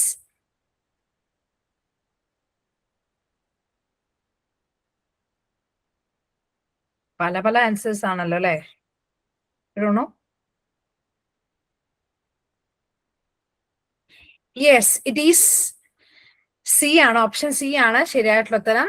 ബുദ്ധിസം, നൈയായികാസ്, അതുപോലെ ചാർവക ഒഴികെ എല്ലാവരും. ചാർവക നിങ്ങളോട് ഞാൻ അന്നേരം പറഞ്ഞിട്ടുണ്ടായിരുന്നു, ചാർവക എടുത്തിട്ടില്ല, ചാർവക ഇവരെടുത്തിട്ടില്ല, ആ പാടെ ഒന്നേ എടുത്തിട്ടുള്ളൂ എന്ന് ഞാൻ ആദ്യം കുറെ തവണ പറഞ്ഞുകൊണ്ട് നിങ്ങൾ അവരെ ഒഴിവാക്കി തന്നു. Very good, very good. നിങ്ങൾ എലിമിനേറ്റ് ചെയ്യാനും പഠിച്ചിട്ടുണ്ട്. അതായത് നമ്മൾ ക്വസ്റ്റ്യനിൽ പലപ്പോഴും ക്വസ്റ്റ്യൻ ചെയ്യുന്ന സമയത്ത് എല്ലാം അറിഞ്ഞിട്ടാവണമെന്നില്ല നമ്മൾ ക്വസ്റ്റ്യൻ ചെയ്യേണ്ടാവാം. നമ്മൾ ഈ പറയുന്നത് പോലെ എലിമിനേറ്റ് ചെയ്തും അതുപോലെ തന്നെ കുടിച്ചും ഹരിച്ചൊക്കെ നമ്മൾ ആൻസർ ചെയ്യേണ്ടാവാം. അപ്പം കുറച്ചൊക്കെ നമ്മൾ എലിമിനേറ്റ് ചെയ്യാനും പഠിക്കണം. അപ്പൊ നേരത്തെ ഞാൻ ചാർവക ഒന്നേ ആക്സെപ്റ്റ് ചെയ്തിട്ടുള്ളൂ കുറെ തവണ പറഞ്ഞുകൊണ്ട് നിങ്ങൾക്ക് അത് ഓർമ്മയുണ്ട്. അതുകൊണ്ട് നിങ്ങൾ അത് എലിമിനേറ്റ് ചെയ്ത് തന്നു അല്ലെ? അങ്ങനെയല്ലേ ചെയ്തത് നിങ്ങള്? അല്ലേടാ? എന്റെ ഫോണിലാണ് നിങ്ങളുടെ ആൻസേഴ്സ് നോക്കുന്നത്, അതുകൊണ്ടാണ് ഞാൻ താഴോട്ട് ഇങ്ങനെ നോക്കുന്നത് കേട്ടോ. അപ്പൊ അതുകൊണ്ട് നിങ്ങൾക്ക് അത് ഉത്തരം ശരിയായി. So it is very correct. It is option C ആണ് ശരിയായിട്ടുള്ള ഉത്തരം. Very good.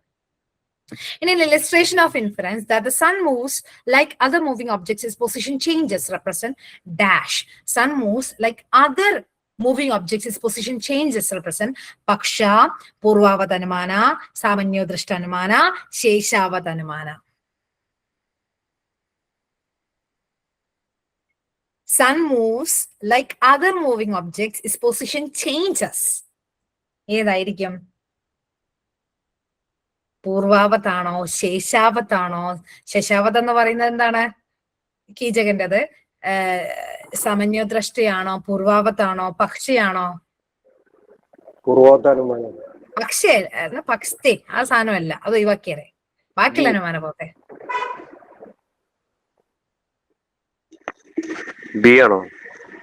ആൻസർ ചെയ്യടാ, എല്ലാവരും ആൻസർ ചെയ്തേ. തെറ്റിക്കോട്ടെ, എന്തിനങ്ങനെ മടിച്ചു നിൽക്കുന്നേ?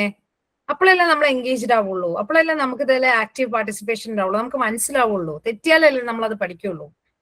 If it is wrong also it's okay, nobody is gonna judge you. Okay, നമ്മൾ ആദ്യം ചെയ്യേണ്ടത് ഇത്തരത്തിലുള്ള കോൺഫിഡൻസ് വളർത്തിയെടുക്കുക എന്നുള്ളതാണ്. Okay, nobody is becoming a person of successful within a day. Okay, സമന്വദ്രഷ്ടത അനുമാനയാണ്. അതായത് എന്ത് ചെയ്യാണ്? ഞാൻ നേരത്തെ പറഞ്ഞിട്ടുണ്ടായിരുന്നു അല്ലേ? അത് സമന്വദ്രഷ്ടത അനുമാനയാണ്. It's true that sun moves like other moving objects, its position changes എന്ന് പറയുന്നത് സമന്വദ്രഷ്ടതയാണ്. വിച്ച് മീൻസ് എന്ത് ചെയ്യാണ്? അതിന് ബോത്ത് പോസിറ്റീവ് ആൻഡ് നെഗറ്റീവ് ആയിട്ടുള്ള സാധനം വരുന്നുണ്ട്. ഓക്കെ, സോ യൂണിവേഴ്സൽ റിലേഷൻഷിപ്പ് ആണ് അത്. Very good. സമന്വദ്രഷ്ടത എന്ന് പറയുന്നത് positive and negative plus universal relationship ആണ്. അതാണ് ഞാൻ അതിന് എക്സാമ്പിൾ ആയിട്ട് കൊടുത്തിട്ടുണ്ടായിരുന്നത്. Very good, very good Tushara, very good. Next question. Which of the following is taken to mean inference by elimination, in which the inferred character is the residuum of a process of elimination that excludes other characters? ഒന്ന് വായിച്ചാൽ കിട്ടും. Inference by elimination in which the inferred character is residuum of a process of elimination that excludes other characters. പൂർവാവത്താണോ, സമന്വദ്രഷ്ടയാണോ, ശേഷ്ടാവത് അനുമാനിയാണോ?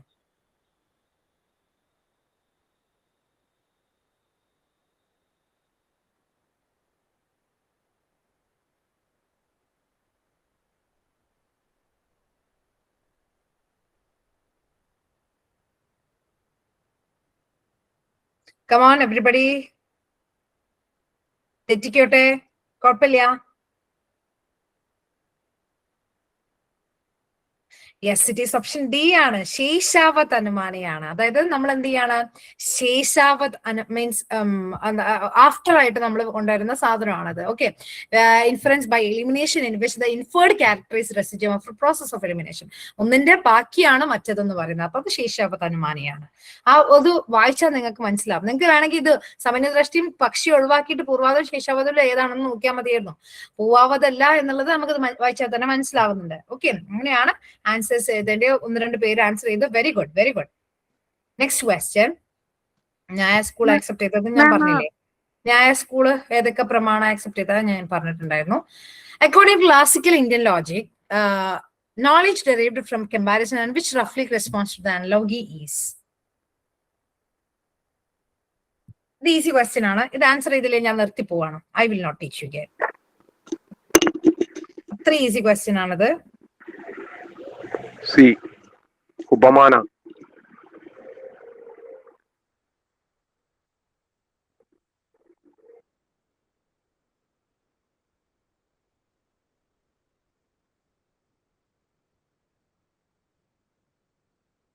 Yes, everybody are answering correct. It is ഉപമാനയാണ്. എന്താണ് ഒരു മടി നിങ്ങൾക്ക് answer ചെയ്യാൻ? ഉപമാന, analogy, അല്ലെങ്കിൽ ഈ പറയുന്ന കമ്പാരിസൺ എന്ന് പറയുന്ന വാക്ക് കേട്ടാൽ തന്നെ ഉപമാന. ഓക്കെ, ഉപമാനിക്കാം. ആദ്യമായിട്ട് നിങ്ങൾ പഠിക്കുന്നതുകൊണ്ടായിരിക്കും കൺഫ്യൂഷൻ ഉണ്ടായിരിക്കും, but still you have to practice. Okay, അപ്പം ഇതാണ് കുറച്ച് ക്വസ്റ്റ്യൻസ് ഞാൻ ആഡ് ചെയ്തിട്ടുള്ളത്. അപ്പം ഇത് ഇന്ന് ഇതേ പഠിപ്പിക്കുന്നുള്ളൂ ഞാൻ. ഹേതുപവാസമുണ്ട്, വ്യാപ്തിയുണ്ട്, കുറച്ചും കൂടി 1-2 കാര്യങ്ങളും കൂടി ഇന്ന് ലോജിക്കലുണ്ട്, which I'm skipping it right now.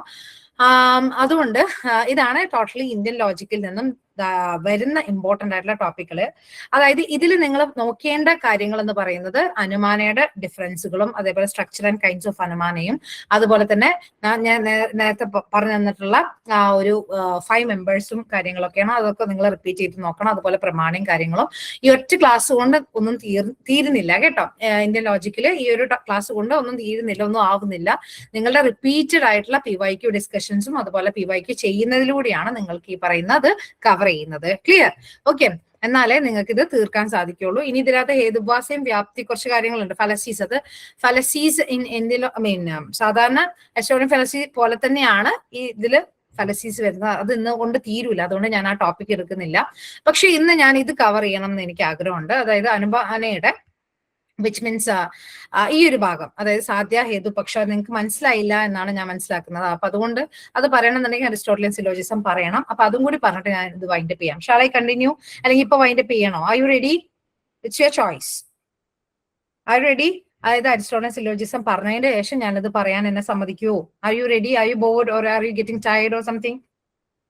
റെഡിയാണ്? Okay, I will continue. One second. Okay, I PPT എടുത്താട്ടെ, ഒരു മിനിറ്റ്.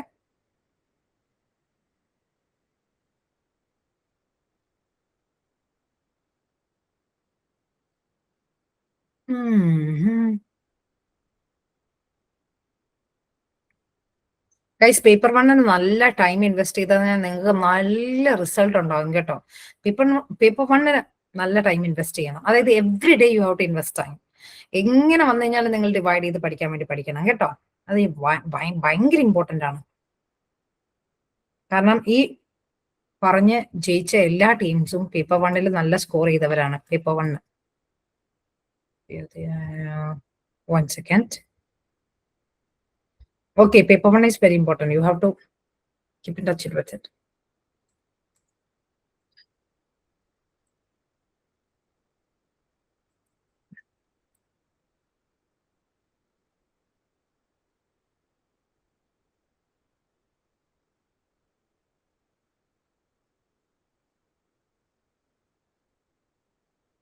Yes.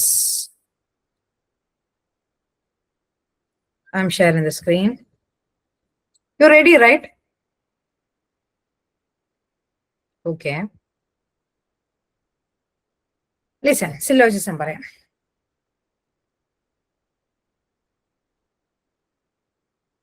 ഗൈസ്, ആദ്യം സിലോജിസം എന്ന് പറയുന്നത് ഒരു ആർഗ്യുമെന്റില്, അതായത് ഒരു കാര്യം നമ്മൾ പറയുന്ന സമയത്ത് അതിനകത്ത് ഒരു പ്രിമൈസ് ഉണ്ടായിരിക്കും, ഒരു കൺക്ലൂഷൻ ഉണ്ടായിരിക്കും. ഇതിനെയാണ് ആർഗ്യുമെന്റ് എന്ന് പറയുന്നത്. പ്രിമൈസ് പ്ലസ് കൺക്ലൂഷനെയാണ് ആർഗ്യുമെന്റ് എന്ന് പറയുന്നത്. എന്താണ് ഈ പ്രിമൈസ് എന്നുള്ളതല്ലേ? അതായത് നമ്മൾ ചെറിയ എന്തെങ്കിലും ഫ്രേസുകളോ അല്ലെങ്കിൽ ചെറിയ 1-2 വാക്കുകളൊക്കെ പറയുന്നതിനെയാണ് ഈ പ്രിമൈസ് എന്ന് പറയുന്നത്. ഓൾ ഹ്യൂമൻസ് ആർ മോർട്ടൽ, അല്ലെങ്കിൽ മുബഷിറൈസ് ബ്യൂട്ടിഫുൾ, അല്ലെങ്കിൽ അഡ്ജക്റ്റീവുകൾ വെച്ചുകൊണ്ടോ അല്ലെങ്കിൽ അഡ്വർബുകൾ മാത്രം യൂസ് ചെയ്ത് പറയുന്നതിനെയൊക്കെയാണ് ഈ പറഞ്ഞ പ്രിമൈസ് എന്ന് പറയുന്നത്. ഷോർട്ട് ആയിട്ടുള്ള ഫ്രേസുകളെയാണ് പ്രിമൈസ് എന്ന് വിളിക്കുന്നത് കേട്ടോ. All human beings are mortal, അല്ലെങ്കിൽ കുഞ്ചോക്കോ ഈസ് എൻ ആക്ടർ എന്നൊക്കെ പറയുന്നതാണ് പ്രിമൈസ് എന്ന് പറയുന്നത്. ഓക്കെ, ഇങ്ങനത്തെ 1-2 പ്രിമൈസുകൾ ചേർന്നിട്ട് ലാസ്റ്റ് വരുന്ന പ്രിമൈസിനെയാണ് നമ്മൾ കൺക്ലൂഷൻ എന്ന് വിളിക്കുന്നത്. ക്ലിയർ? ഇങ്ങനെ 2 സ്റ്റേറ്റ്മെന്റ് അല്ലെങ്കിൽ 2 പ്രിമൈസ് പ്ലസ് ഒരു കൺക്ലൂഷൻ ാണ് നമ്മൾ സില്ലോജിസം എന്ന് വിളിക്കുന്നത്. അപ്പൊ ടോട്ടൽ 3 ഫ്രേസുകൾ ഉണ്ടാവും കേട്ടോ. അതായത് ആദ്യത്തേൽ ഓൾ ഹ്യൂമൻസ് ആർ മോർട്ടൽ, അല്ലെങ്കിൽ രണ്ടാമത്തേൽ അങ്ങനെ ഇതേപോലെ കുഞ്ഞു കുഞ്ഞു ഫ്രേസുകളുള്ള 3 എണ്ണം ഉള്ളതിനെയാണ് നമ്മൾ സില്ലോജിസം എന്ന് വിളിക്കുന്നത്. അതിനകത്ത് 2 എണ്ണം പ്രിമൈസുകളും 3-മത്തത് കൺക്ലൂഷനുമാണ്. ക്ലിയർ? അതായത് ഒരു എക്സാമ്പിൾ നോക്കാം. Premise 1, all actors are celebrity. Premise 2, Kunchacko is an actor. അപ്പൊ കൺക്ലൂഷൻ നോക്കിയേ, കുഞ്ചോക്കോ is a celebrity. അപ്പൊ പ്രിമൈസ് 1-ൽ നിന്നും 2-ൽ നിന്നും നമ്മൾ എടുത്തതാണ് ഇതിന്റെ കൺക്ലൂഷൻ എന്ന് പറയുന്നത്. ക്ലിയർ? ഇതിനെയാണ് സില്ലോജിസം എന്ന് വിളിക്കുന്നത് കേട്ടോ. ഇതിനകത്ത് നിങ്ങൾ ശ്രദ്ധിക്കേണ്ട ഒന്നാമത്തെ കാര്യം എന്ന് പറയുന്നത്, ആദ്യത്തെ പ്രിമൈസ് നിങ്ങൾ കണ്ടോ? ആദ്യത്തെ പ്രിമൈസ് ഇതിനകത്ത് നിങ്ങൾ സബ്ജക്ട് കണ്ടോ? ഏതാ സബ്ജക്ട്? ആദ്യം വരുന്ന വാക്കാണ് സബ്ജക്ട് എന്ന് വിളിക്കുന്നത്. ഇംഗ്ലീഷ് നമ്മുടെ സബ്ജക്ട് എന്ന് വിളിക്കുന്നത് കർത്താവ് ഉണ്ടല്ലോ. ഇപ്പൊ കർമ്മം ചെയ്യുന്ന ആള് കർത്താവ്, ആ കർത്താവിനെയാണ് നമ്മൾ സബ്ജക്ട് എന്ന് വിളിക്കുന്നത്. ആരാണോ പ്രവൃത്തി ചെയ്യുന്നത് അല്ലെങ്കിൽ ആരാണോ അതിനകത്ത് മെയിൻ ഹീറോ, അവരാണ് സബ്ജക്ട് എന്ന് പറയുന്നത്. ആക്ടേഴ്സ് എന്ന് പറയുന്നതാണ് പ്രിമൈസ് 1-ലെ സബ്ജക്ട്. രണ്ടാമത്തെ വാക്കിനെയാണ് നമ്മൾ പ്രെഡിക്കേറ്റ് എന്ന് വിളിക്കുന്നത്. ഒബ്ജക്ട് അഥവാ പ്രെഡിക്കേറ്റ് എന്ന് വിളിക്കും. ഓക്കെ, നമുക്ക് കുറച്ചുകൂടി ഒബ്ജക്ട് എന്ന് സാധാരണഗതിയിൽ പറയും, നമ്മൾ കുറച്ചുകൂടി മോഡിഫൈ ചെയ്ത് പ്രെഡിക്കേറ്റ് എന്ന് പറയും കേട്ടോ. സെലിബ്രിറ്റി എന്ന് പറയുന്നതാണ് ആദ്യത്തെ പ്രിമൈസിലെ പ്രെഡിക്കേറ്റ് എന്ന് പറയുന്നത്. ഓക്കെ, പ്രിമൈസ് 1-ലെ പ്രെഡിക്കേറ്റ് ഏതാ? സെലിബ്രിറ്റി. ഇനി പ്രിമൈസ് 2 നോക്കിയേ, ഇതുപോലെ തന്നെയാണ്. Kunchacko is an actor. ഇതിനകത്ത് സബ്ജക്ട് കുഞ്ചോക്കോയാണ്, അതേപോലെ തന്നെ പ്രെഡിക്കേറ്റ് വരുന്നത് ആക്ടർ ആണ്. കൺക്ലൂഷൻ നോക്കിയേ, ഇതിനകത്ത് കുഞ്ചോക്കോയാണ് സബ്ജക്ട് ആൻഡ് സെലിബ്രിറ്റിയാണ് ആക്ടർ എന്ന് പറയുന്നത്. സെലിബ്രിറ്റിയാണ് പ്രെഡിക്കേറ്റ് എന്ന് പറയുന്നത്. ക്ലിയർ? ആൻഡ് ഈ ഒരു ഓർഡറിൽ നിങ്ങൾ പഠിച്ചു പോവാ. ക്ലിയർ? ഈ ഒരു ടൈപ്പ് ഓഫ് ആർഗ്യുമെന്റിനെയാണ് നമ്മൾ എന്ത് ചെയ്യുന്നത്? സില്ലോജിസം എന്ന് വിളിക്കുന്നത്. രണ്ട് ഫ്രേസിൽ നിന്നും നമ്മളൊരു കൺക്ലൂഷൻ ഗെയിൻ ചെയ്യുന്നതിനെയാണ് സില്ലോജിസം എന്ന് വിളിക്കുന്നത് കേട്ടോ. ഇതിൽ നോക്കിയേ, all humans are mortal, John is human, therefore John is mortal എന്ന് പറയുന്നത്. ഇനി ഇതിൽ നിങ്ങൾ ശ്രദ്ധിക്കേണ്ട ഒരു കാര്യം എന്ന് പറയുന്നത്, major term, middle term and minor term എന്ന് പറയുന്ന 3 ടേമുകൾ നമ്മൾ പഠിക്കാൻ വേണ്ടി പോവാണ്. അതായത് ഈ പറയുന്ന കൺക്ലൂഷൻ ഉണ്ടല്ലോ, ഇതാണ് നമ്മുടെ ഹീറോ കേട്ടോ. നമ്മുടെ ഹീറോ ഈ പറയുന്ന കൺക്ലൂഷൻ ആണ്. ഈ കൺക്ലൂഷനകത്തുള്ള പ്രെഡിക്കേറ്റിനെയാണ് നമ്മൾ മേജർ ടേം എന്ന് വിളിക്കുന്നത്. കൺക്ലൂഷനകത്തുള്ള പ്രെഡിക്കേറ്റിനെയാണ് നമ്മൾ എന്ത് വിളിക്കുന്നത്? മേജർ ടേം എന്ന് വിളിക്കുന്നത്. ഒരു മടിയും കൂടരുത് കേട്ടോ. നിങ്ങൾ എന്റെ കൂടെ തന്നെ പറഞ്ഞു പഠിക്കാം, മടി കൂടാതെ പറഞ്ഞു പഠിക്കുക കേട്ടോ. കൺക്ലൂഷനകത്തുള്ള പ്രെഡിക്കേറ്റിനെയാണ് നമ്മൾ മേജർ ടേം എന്ന് വിളിക്കുന്നത്. അതുപോലെ തന്നെ കൺക്ലൂഷനകത്ത് വേറൊരാളും കൂടെ ഉണ്ടല്ലോ, സബ്ജക്ട്സ് ഉണ്ട്, അതായത് സബ്ജക്ട് അല്ലെ. ഈ കൺക്ലൂഷനകത്തുള്ള സബ്ജക്റ്റിനെയാണ് നമ്മൾ എന്ത് വിളിക്കുന്നത്? മൈനർ ടേം എന്ന് വിളിക്കുന്നത്. കൺക്ലൂഷനകത്തുള്ള സബ്ജക്റ്റിനെയാണ് നമ്മൾ മൈനർ ടേം എന്ന് വിളിക്കുന്നത്. ഓക്കെ, കൺക്ലൂഷനകത്തുള്ള സബ്ജക്റ്റിനെയാണ് നമ്മൾ മൈനർ ടേം എന്ന് വിളിക്കുന്നത്. ഓക്കെ, ഇനി ഒരു കാര്യം ശ്രദ്ധിക്കാം. മേജർ ടേം വരുന്ന പ്രിമൈസിനെയാണ് നമ്മൾ മേജർ പ്രിമൈസ് എന്ന് വിളിക്കുന്നത്. മോർട്ടൽ എന്നുള്ളതാണ് ഇവിടുത്തെ മേജർ ടേം. മോർട്ടൽ ഏതിലാ വരുന്നത്? പ്രിമൈസ് 1-ലാണ് മോർട്ടൽ വരുന്നത്. അപ്പൊ നമ്മളെ പ്രിമൈസ് 1 ആണ് മേജർ പ്രിമൈസ് എന്ന് പറയുന്നത്. ക്ലിയർ? അതേപോലെ മൈനർ ടേം വരുന്ന പ്രിമൈസിനെയാണ് നമ്മൾ എന്ത് വിളിക്കുന്നത്? Minor premise. പ്രിമൈസ് 2-ലാണ് എന്ത് വരുന്നത്? നമ്മുടെ മൈനർ ടേം വരുന്നത് ജോൺ എന്നുള്ളത്. അപ്പൊ അതുകൊണ്ടാണ് നമ്മൾ അതിനെ എന്ത് വിളിക്കുന്നത്? മൈനർ പ്രിമൈസ് എന്ന് പറയുന്നത്. ക്ലിയർ? ഇതിൽ നിന്ന് നമ്മൾ ഒരു കൺക്ലൂഷൻ എടുക്കുകയാണ്, therefore John is mortal. And ഒരു കാര്യം നിങ്ങൾ ശ്രദ്ധിച്ചോ, ഇതിനകത്ത് ഒരു വാക്ക് എന്ത് ചെയ്യുന്നില്ല, കൺക്ലൂഷനിൽ വന്നിട്ടില്ല. ആരാ കൺക്ലൂഷനിൽ വരാത്ത ടേം? ആരാ കൺക്ലൂഷനിൽ വരാത്ത ടേം? ആരാ? ഒരു ടേം എന്ത് ചെയ്തിട്ടില്ല, കൺക്ലൂഷനിൽ വന്നിട്ടില്ല. പ്രിമൈസ് 1-ലും 2-ലും ഉണ്ടതാനും. അത് ആരാണ് കൺക്ലൂഷനിൽ വരാത്തത്? അതുപോലെ തന്നെ പ്രിമൈസ് 1-ലും 2-ലും ഉള്ള ടേം ഏതാണ്? Come on, answer ചെയ്ത്. Yes, human. ഹ്യൂമൻ എന്ന് പറയുന്ന വാക്കാണ് എന്ത് നമ്മുടെ കൺക്ലൂഷനകത്ത് ഇല്ലതാനും, എന്നാൽ പ്രിമൈസ് 1-ലും 2-ലും ഉണ്ട് താനും. ഇതിനെയാണ് നമ്മൾ മിഡിൽ ടേം എന്ന് വിളിക്കുന്നത്. ക്ലിയർ? മിഡിൽ ടേം എന്ന് വിളിക്കുന്നത്. ക്ലിയർ? അപ്പം ഇതാണ് സില്ലോജിസം എന്ന് പറയുന്നത്. മേജർ ടേം എന്ന് പറയുന്നത് കൺക്ലൂഷനിൽ വരുന്ന പ്രെഡിക്കേറ്റിനെയാണ് നമ്മൾ എന്ത് വിളിക്കുന്നത്? മേജർ ടേം എന്ന് വിളിക്കുന്നത്. അത് വരുന്ന പ്രിമൈസിനെ നമ്മൾ മേജർ പ്രിമൈസ് എന്ന് വിളിക്കുന്നു. അതുപോലെ തന്നെ മൈനർ ടേം എന്ന് പറയുന്നത് കൺക്ലൂഷനിൽ വരുന്ന സബ്ജക്റ്റിനെയാണ് നമ്മൾ മൈനർ ടേം എന്ന് വിളിക്കുന്നത്. ആ ടേം വരുന്ന പ്രിമൈസിനെ നമ്മൾ എന്ത് ചെയ്യുന്നു? മൈനർ പ്രിമൈസ് എന്ന് വിളിക്കുന്നു. ആൻഡ് കൺക്ലൂഷനിൽ വരാത്ത ടേം ആണ് മിഡിൽ ടേം എന്ന് പറയുന്നത്. ഇനി നമുക്ക് കുറച്ച് ആക്ടിവിറ്റി ചെയ്യാം. ഇതിനകത്ത് മേജർ ടേം ഏതാണ് ഗൈസ്? മേജർ ടേം ഏതാണ്? Most birds can fly, penguins are birds, therefore penguins can fly. Which is the major term in this ഈ ഒരു സിലോജിസത്തില്? Which is the major term? Fly. You can type in the chat box, please. Fly ആണ് major term. Very good, fly ആണ് major term. ഇതിനകത്ത് minor term ഏതാണ്? അപ്പോ minor term ഏതാണ്? Minor term ഏതാണ്? Birds ആണ് minor term. Very good. Minor term birds on അടി. Minor term. Middle term ആണ് ബേർഡ്സ്. പെൻഗ്വിൻസ് ആണ് എന്നെയും കൂടെ തെറ്റിപ്പിച്ച്. പെൻഗ്വിൻ. പെൻഗ്വിൻസ് ആണ് മൈനർ ടേം. മിഡിൽ ടേംസ് ആണ് ബേർഡ്സ് കേട്ടോ. ഇനി അടുത്ത ക്വസ്റ്റ്യൻ നോക്കാം. യെസ്, ഇതിനകത്ത് ഞാൻ കൊടുത്തിട്ടുണ്ട്. All humans are mortal. John is A human, therefore John is mortal. ഇതിനകത്തെ മൈനർ ടേം ഏതാണ്? മൈനർ ടേം ഏതാണ്? Minor term in this. ശ്രദ്ധിച്ച് യെസ് യെസ് യെസ്, ജോൺ ആണ് മൈനർ ടേം. Very good. ഇതിനകത്ത് മിഡിൽ ടേം ഏതാണ്? മിഡിൽ ടേം ഏതാണ്? Middle term ഏതാണ്? ചെയ്തു. അത് ഞാൻ നേരത്തെ ചെയ്തു. കുഴപ്പമില്ല. ഇതിനകത്ത് മിഡിൽ ടേം പറഞ്ഞോളൂ. ഹ്യൂമൻ. ഹ്യൂമൻസ്. ഹ്യൂമൻസ് ആണ്. Very good. ഹ്യൂമൻസ് ആണ് ഇതിനകത്ത് മിഡിൽ ടേം എന്ന് പറയുന്നത്. ക്ലിയർ? അപ്പം ഇതാണ് സിലോജിസം എന്ന് പറയുന്നത്. ഇത് വെച്ചിട്ടാണ് നമ്മൾ എന്ത് ചെയ്യുന്നത്? ഇതുപോലെയാണ് നമ്മൾ എന്ത് ചെയ്യുന്നത്? മറ്റേ ഇവിടെ ഇന്ത്യൻ ലോജിക്കില് നമ്മൾ ഈ ഒരു സംഭവം പഠിക്കുന്നത് കേട്ടോ. അതായത് ഇവിടെ ഇതേ സാധനമാണ് നമ്മൾ major term, middle term, minor term ആയിട്ട് കാണുന്നത്. അപ്പുറത്ത് ജോൺ എന്ന് പറയുന്നതാണ്. അതായത് അവിടെ നിങ്ങൾ ശ്രദ്ധിച്ചോ, മേജർ അതായത് കൺക്ലൂഷനിൽ വരുന്ന പ്രെഡിക്കേറ്റിനെയാണ് നമ്മൾ എന്ത് വിളിക്കുന്നത്? മേജർ ടേം എന്ന് വിളിക്കുന്നത്. അതുപോലെ തന്നെ ഇവിടെയും അത് തന്നെയാണ്. ഇവിടെ കൺക്ലൂഷൻ എന്ന് പറയുന്നത്, അവിടുത്തെ ഓർഡർ ഇവിടെ കുറച്ച് ഡിഫറൻസ് ആണ്. ഇതാണ് conclusion. The hill is fiery എന്ന് പറയുന്നതാണ് ഇവിടുത്തെ conclusion. Because the hill is smoky എന്ന് പറഞ്ഞ പ്രിമൈസ് 2 ആൻഡ് ഇവിടെ എന്ത് ചെയ്യാണ്? Whatever has fire has smoke എന്ന് പറഞ്ഞ പ്രിമൈസ് 1 and 2. ഇത് നമുക്ക് വേണേൽ അങ്ങോട്ട് ഇങ്ങോട്ട് മാറ്റില്ല, കുഴപ്പമില്ല. ഇവിടുത്തെ കൺക്ലൂഷൻ എന്ന് പറയുന്നത് ഹിൽ ഈസ് ഫയറി എന്ന് പറയുന്നതാണ് ഇവിടുത്തെ കൺക്ലൂഷൻ എന്ന് പറയുന്നത്. സോ ഇവിടുത്തെ ഈ ഒരു എക്സാമ്പിൾ എടുത്തിട്ട് നിങ്ങൾ ഇതിനകത്ത് മേജർ ടേം ഏതാണെന്ന് പറഞ്ഞേ? മേജർ ടേം എന്ന് പറയുന്നത് ഏതാണെന്ന് പറഞ്ഞേ?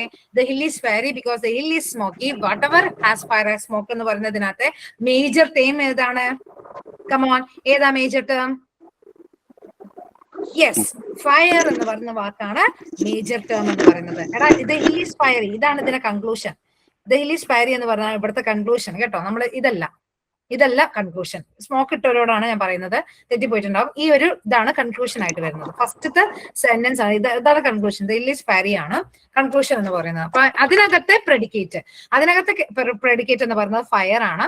അതാണ് അതിന്റെ മേജർ ടേം. ഇവിടെ നോക്കിയേ, ഫയർ അല്ലേ? നോക്കിയേ, ഫയർ അല്ലേ അവിടെ നമ്മുടെ മിഡിൽ ടേം എന്ന് നമ്മുടെ മേജർ ടേം എന്ന് പറയുന്നത് സാദിയാണ്. സാദിയ എന്ന് പറയുന്നത് ഫയർ. കണ്ടോ? Example fire. സാദിയ എന്ന് പറയുന്നതാണ് മേജർ ടേം. അതായത് ഈ ഇന്ത്യൻ ലാംഗ്വേജിൽ സാദിയ എന്നാണ് മേജർ ടേമിനെ കൊണ്ട് പറയാം.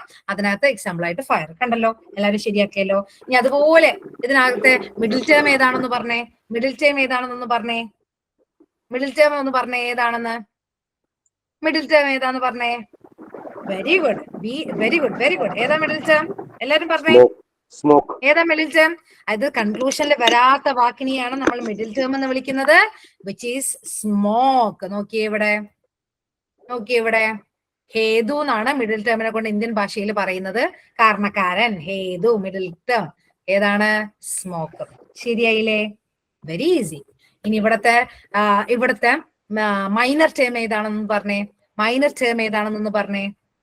മൈനർ ടേം ഏതാണ്? മൈനർ ടേം ഏതാണ്? അതായത് കൺക്ലൂഷനിൽ വരുന്ന സബ്ജക്റ്റിനെയാണ് മൈനർ ടേം എന്ന് വിളിക്കുന്നത്. അത് ഹില്ലാണ്. അപ്പൊ നോക്കിയേ ഇവിടെ, കണ്ടോ? ഹില്ലാണ്.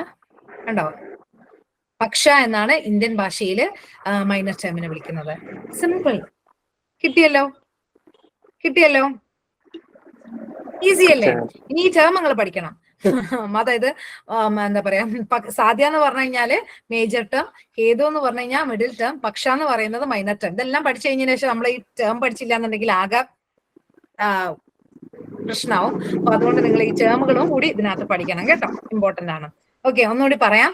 അതായത് നമ്മുടെ ഹിൽ ഈസ് ഫയറി എന്ന് പറയുന്നതിനകത്ത് കൺക്ലൂഷൻ, അതായത് കൺക്ലൂഷന്റെ പ്രെഡിക്കേറ്റിനെയാണ് നമ്മൾ മേജർ ടേം എന്ന് വിളിക്കുന്നത്. ഇവിടെ ഫയർ ആണ് മേജർ ടേം ആയിട്ട് വരുന്നത്. അതുകൊണ്ട് തന്നെ അതാണ് സാധ്യ. അതുപോലെ തന്നെ കൺക്ലൂഷനിൽ വരാത്ത ടേമിനെയാണ് നമ്മൾ മിഡിൽ ടേം എന്ന് വിളിക്കുന്നത്. അവിടെ സ്മോക്ക് ആണ്, അതാണ് ഹേതു. അതുപോലെ തന്നെ കൺക്ലൂഷനിൽ വരുന്ന സബ്ജക്റ്റിനെയാണ് നമ്മൾ മൈനർ ടേം എന്ന് വിളിക്കുന്നത്. ഹില്ലാണ് ഇവിടെ മൈനർ ടേം ആയിട്ട് വരുന്നത്. അതുകൊണ്ട് തന്നെ അതാണ് ഇവിടുത്തെ പക്ഷം. ഓക്കെ, ക്ലിയർ ആണല്ലോ അല്ലെ?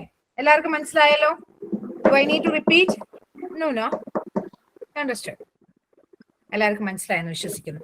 അപ്പോൾ ഇതാണ് ഇന്ത്യൻ ലോജിക് ആൻഡ് ഇത്രയാണ് എനിക്ക് എടുക്കാനുള്ളത്. Okay, I'm winding up the session right now here. So this is all about today's session. ഇതിനകത്ത് ഞാൻ പെൻഡിങ് വെച്ചിട്ടുള്ളത് ഹേതുഭ്വാസയും വ്യാപ്തിയുമാണ് കേട്ടോ. ഓക്കെ, വ്യാപ്തിയും ഹേതുഭ്വാസിയാണ്. ഹേതുഭ്വാസം എന്ന് പറഞ്ഞാൽ വലിയൊരു ടോപ്പിക്കാണ്. ഫലസികളാണ്. ഇപ്പൊ നിലവിലെ ക്വസ്റ്റ്യൻ പേപ്പറിൽ ഹേതുഭ്വാസകളിൽ നിന്നും ധാരാളം ക്വസ്റ്റ്യൻസ് വരാറുണ്ട്. പണ്ട് ഹേതുഭ്വാസ ചോദിക്കാറേ ഇല്ല, ഫലസികൾ അധികം ചോദിക്കുക. പക്ഷെ ഈസിയാണ്. ഒരു 5-6-8 ഫലസി എങ്ങാണ്ടേ പഠിക്കാനുള്ളൂ. കുറച്ച് ഫലസികളേ ഉള്ളൂ. പഠിച്ചാൽ ഭയങ്കര ഈസിയാണ്. അത് ഇന്ന് കവർ ചെയ്യാൻ പറ്റൂല എന്നുള്ളതുകൊണ്ടാണ് ഞാൻ അത് ഇടാഞ്ഞത്. ഭയങ്കര ഈസിയാണ് കേട്ടോ. അതായത് നിങ്ങൾ എന്ത് ചെയ്യണം, ഇത് റിപ്പീറ്റ് ചെയ്തിട്ട് ചെയ്യണം കേട്ടോ. അതായത് ഇന്നത്തെ ക്ലാസ് നിങ്ങൾക്ക് കുറച്ചെങ്കിലും യൂസ്ഫുൾ ആവണം എന്നുണ്ടെങ്കിൽ നിങ്ങളിത് റിപ്പീറ്റ് ചെയ്ത് ക്വസ്റ്റ്യൻസ് ചെയ്തുകൊണ്ടിരിക്കണം. എന്നാൽ മാത്രമേ നിങ്ങൾക്ക് മനസ്സിലാവുള്ളൂ. അതുപോലെ തന്നെ പ്രാക്ടീസ് ചെയ്യണം. അതുപോലെ തന്നെ ലോജിക്കൽ റീസണിങ്ങിലൊക്കെ ഈസി ആയിട്ട് 5 മാർക്ക് വാങ്ങിക്കാൻ പറ്റും. അപ്ഡേഷൻ ഇല്ലാത്ത ഒരു ടോപ്പിക്കാണ് ലോജിക്കൽ റീസണിങ് എന്ന് പറയുന്നത്. Basically no updation at all. Means എന്താ പറയാ, റിപ്പീറ്റ് ചെയ്ത് 20, 21, 22 ചോദിക്കുന്ന സാധനങ്ങൾ തന്നെയാണ് ഇപ്പോഴും പോയിക്കൊണ്ടിരിക്കുന്നത്, കത്തിച്ചുകൊണ്ടിരിക്കുന്നത്. വലിയ മാറ്റമൊന്നുമില്ല. അപ്പൊ അതുകൊണ്ട് നിങ്ങൾക്ക് ഈസി ആയിട്ട് 5 മാർക്ക് ഈസി ആയിട്ട് കവർ ചെയ്യാൻ പറ്റുന്ന ടോപ്പിക്കാണ് logical reasoning. What you have to do that, invest your time in every day. എല്ലാ ദിവസവും നിങ്ങൾ ഇത് പ്രാക്ടീസ് ചെയ്യണം. Data interpretation, mathematical reasoning, reading comprehension, logical reasoning, ഇത് 4 നിങ്ങൾ ഡെയിലി പ്രാക്ടീസിൽ ഇൻക്ലൂഡ് ചെയ്യണം കേട്ടോ. അപ്പൊ അതും മറന്നു പോകരുത് എല്ലാ ദിവസവും. അതുപോലെ തന്നെ ഇനി ഞാൻ ഡിസ്കസ് ചെയ്യാത്തൊരു മറ്റൊരു മേഖലയുണ്ട്. താങ്ക് യുടാ. ഒരു മേഖലയുണ്ട് നമ്മുടെ ഇതിനകത്ത്. സിലോജിസം മാത്രമേ ഞാൻ പറഞ്ഞിട്ടുള്ളൂ. മറ്റൊരു മേഖലയുണ്ട് which means square of opposition. അതിൽ നിന്നും നിങ്ങൾക്ക് ഭയങ്കര ഈസി ആയിട്ട് ആൻസർ ചെയ്യാൻ പറ്റും. ഇമ്മീഡിയറ്റ്ലി ഇൻഫേർഡ് എന്ന് പറയുന്നൊരു സാധനമൊക്കെ ഉണ്ട്. ഭയങ്കര സൂത്രവാക്യത്തിലൂടെ നമുക്ക് ഭയങ്കര ഈസി ആയിട്ട് അതെന്ത് ചെയ്യാൻ പറ്റും, സ്കോർ ചെയ്ത് ഇങ്ങനെ കയ്യിൽ പോരും പെട്ടെന്ന് പരിപാടി ചെയ്യും. അതായത് നമ്മൾ പഠിക്കേണ്ട രീതി മാറ്റി പഠിച്ചാൽ മാത്രം മതി. ഈ ഇമ്മീഡിയറ്റ്ലി ഇൻഫേർഡിലൊക്കെ പലരും പല രീതിയിലും പഠിപ്പിക്കുന്ന കണ്ടിട്ട് ഞാൻ തന്നെ കുറേ ടൈം ഇൻവെസ്റ്റിഗേറ്റ് ചെയ്ത് ഡിസ്കവർ ഉണ്ടാക്കിയ എന്റെ സൂത്രവാക്യമുണ്ട്. അതൊക്കെ നമുക്ക് അടുത്ത ക്ലാസ്സിൽ വിവരിക്കാം, വിശദീകരിക്കാം. Anyways keep in touch with me. അതുകൊണ്ട് നല്ല പോലെ പഠിക്കുക. ക്ലിയർ? കണ്ടിന്യൂസ് ആയിട്ട് ഇരുന്ന് പഠിക്കണം. Clear? Invest your time more in paper 1. So thank you. That's all about today's session. I hope you enjoyed. If you have any inquiries or something, please contact me. Okay? English സബ്ജക്ട്സിലാണ് എൻ്റെ ഒരു ഇതുള്ളത്.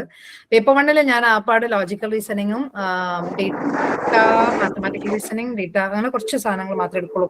ഞാനേ mute ചെയ്ത് വെച്ചിട്ടാണ്. നിങ്ങൾ സംസാരിക്കുന്നത് കേൾക്കുന്നില്ല. ഒരു മിനിറ്റ്. എന്തോ പറയുന്നേ?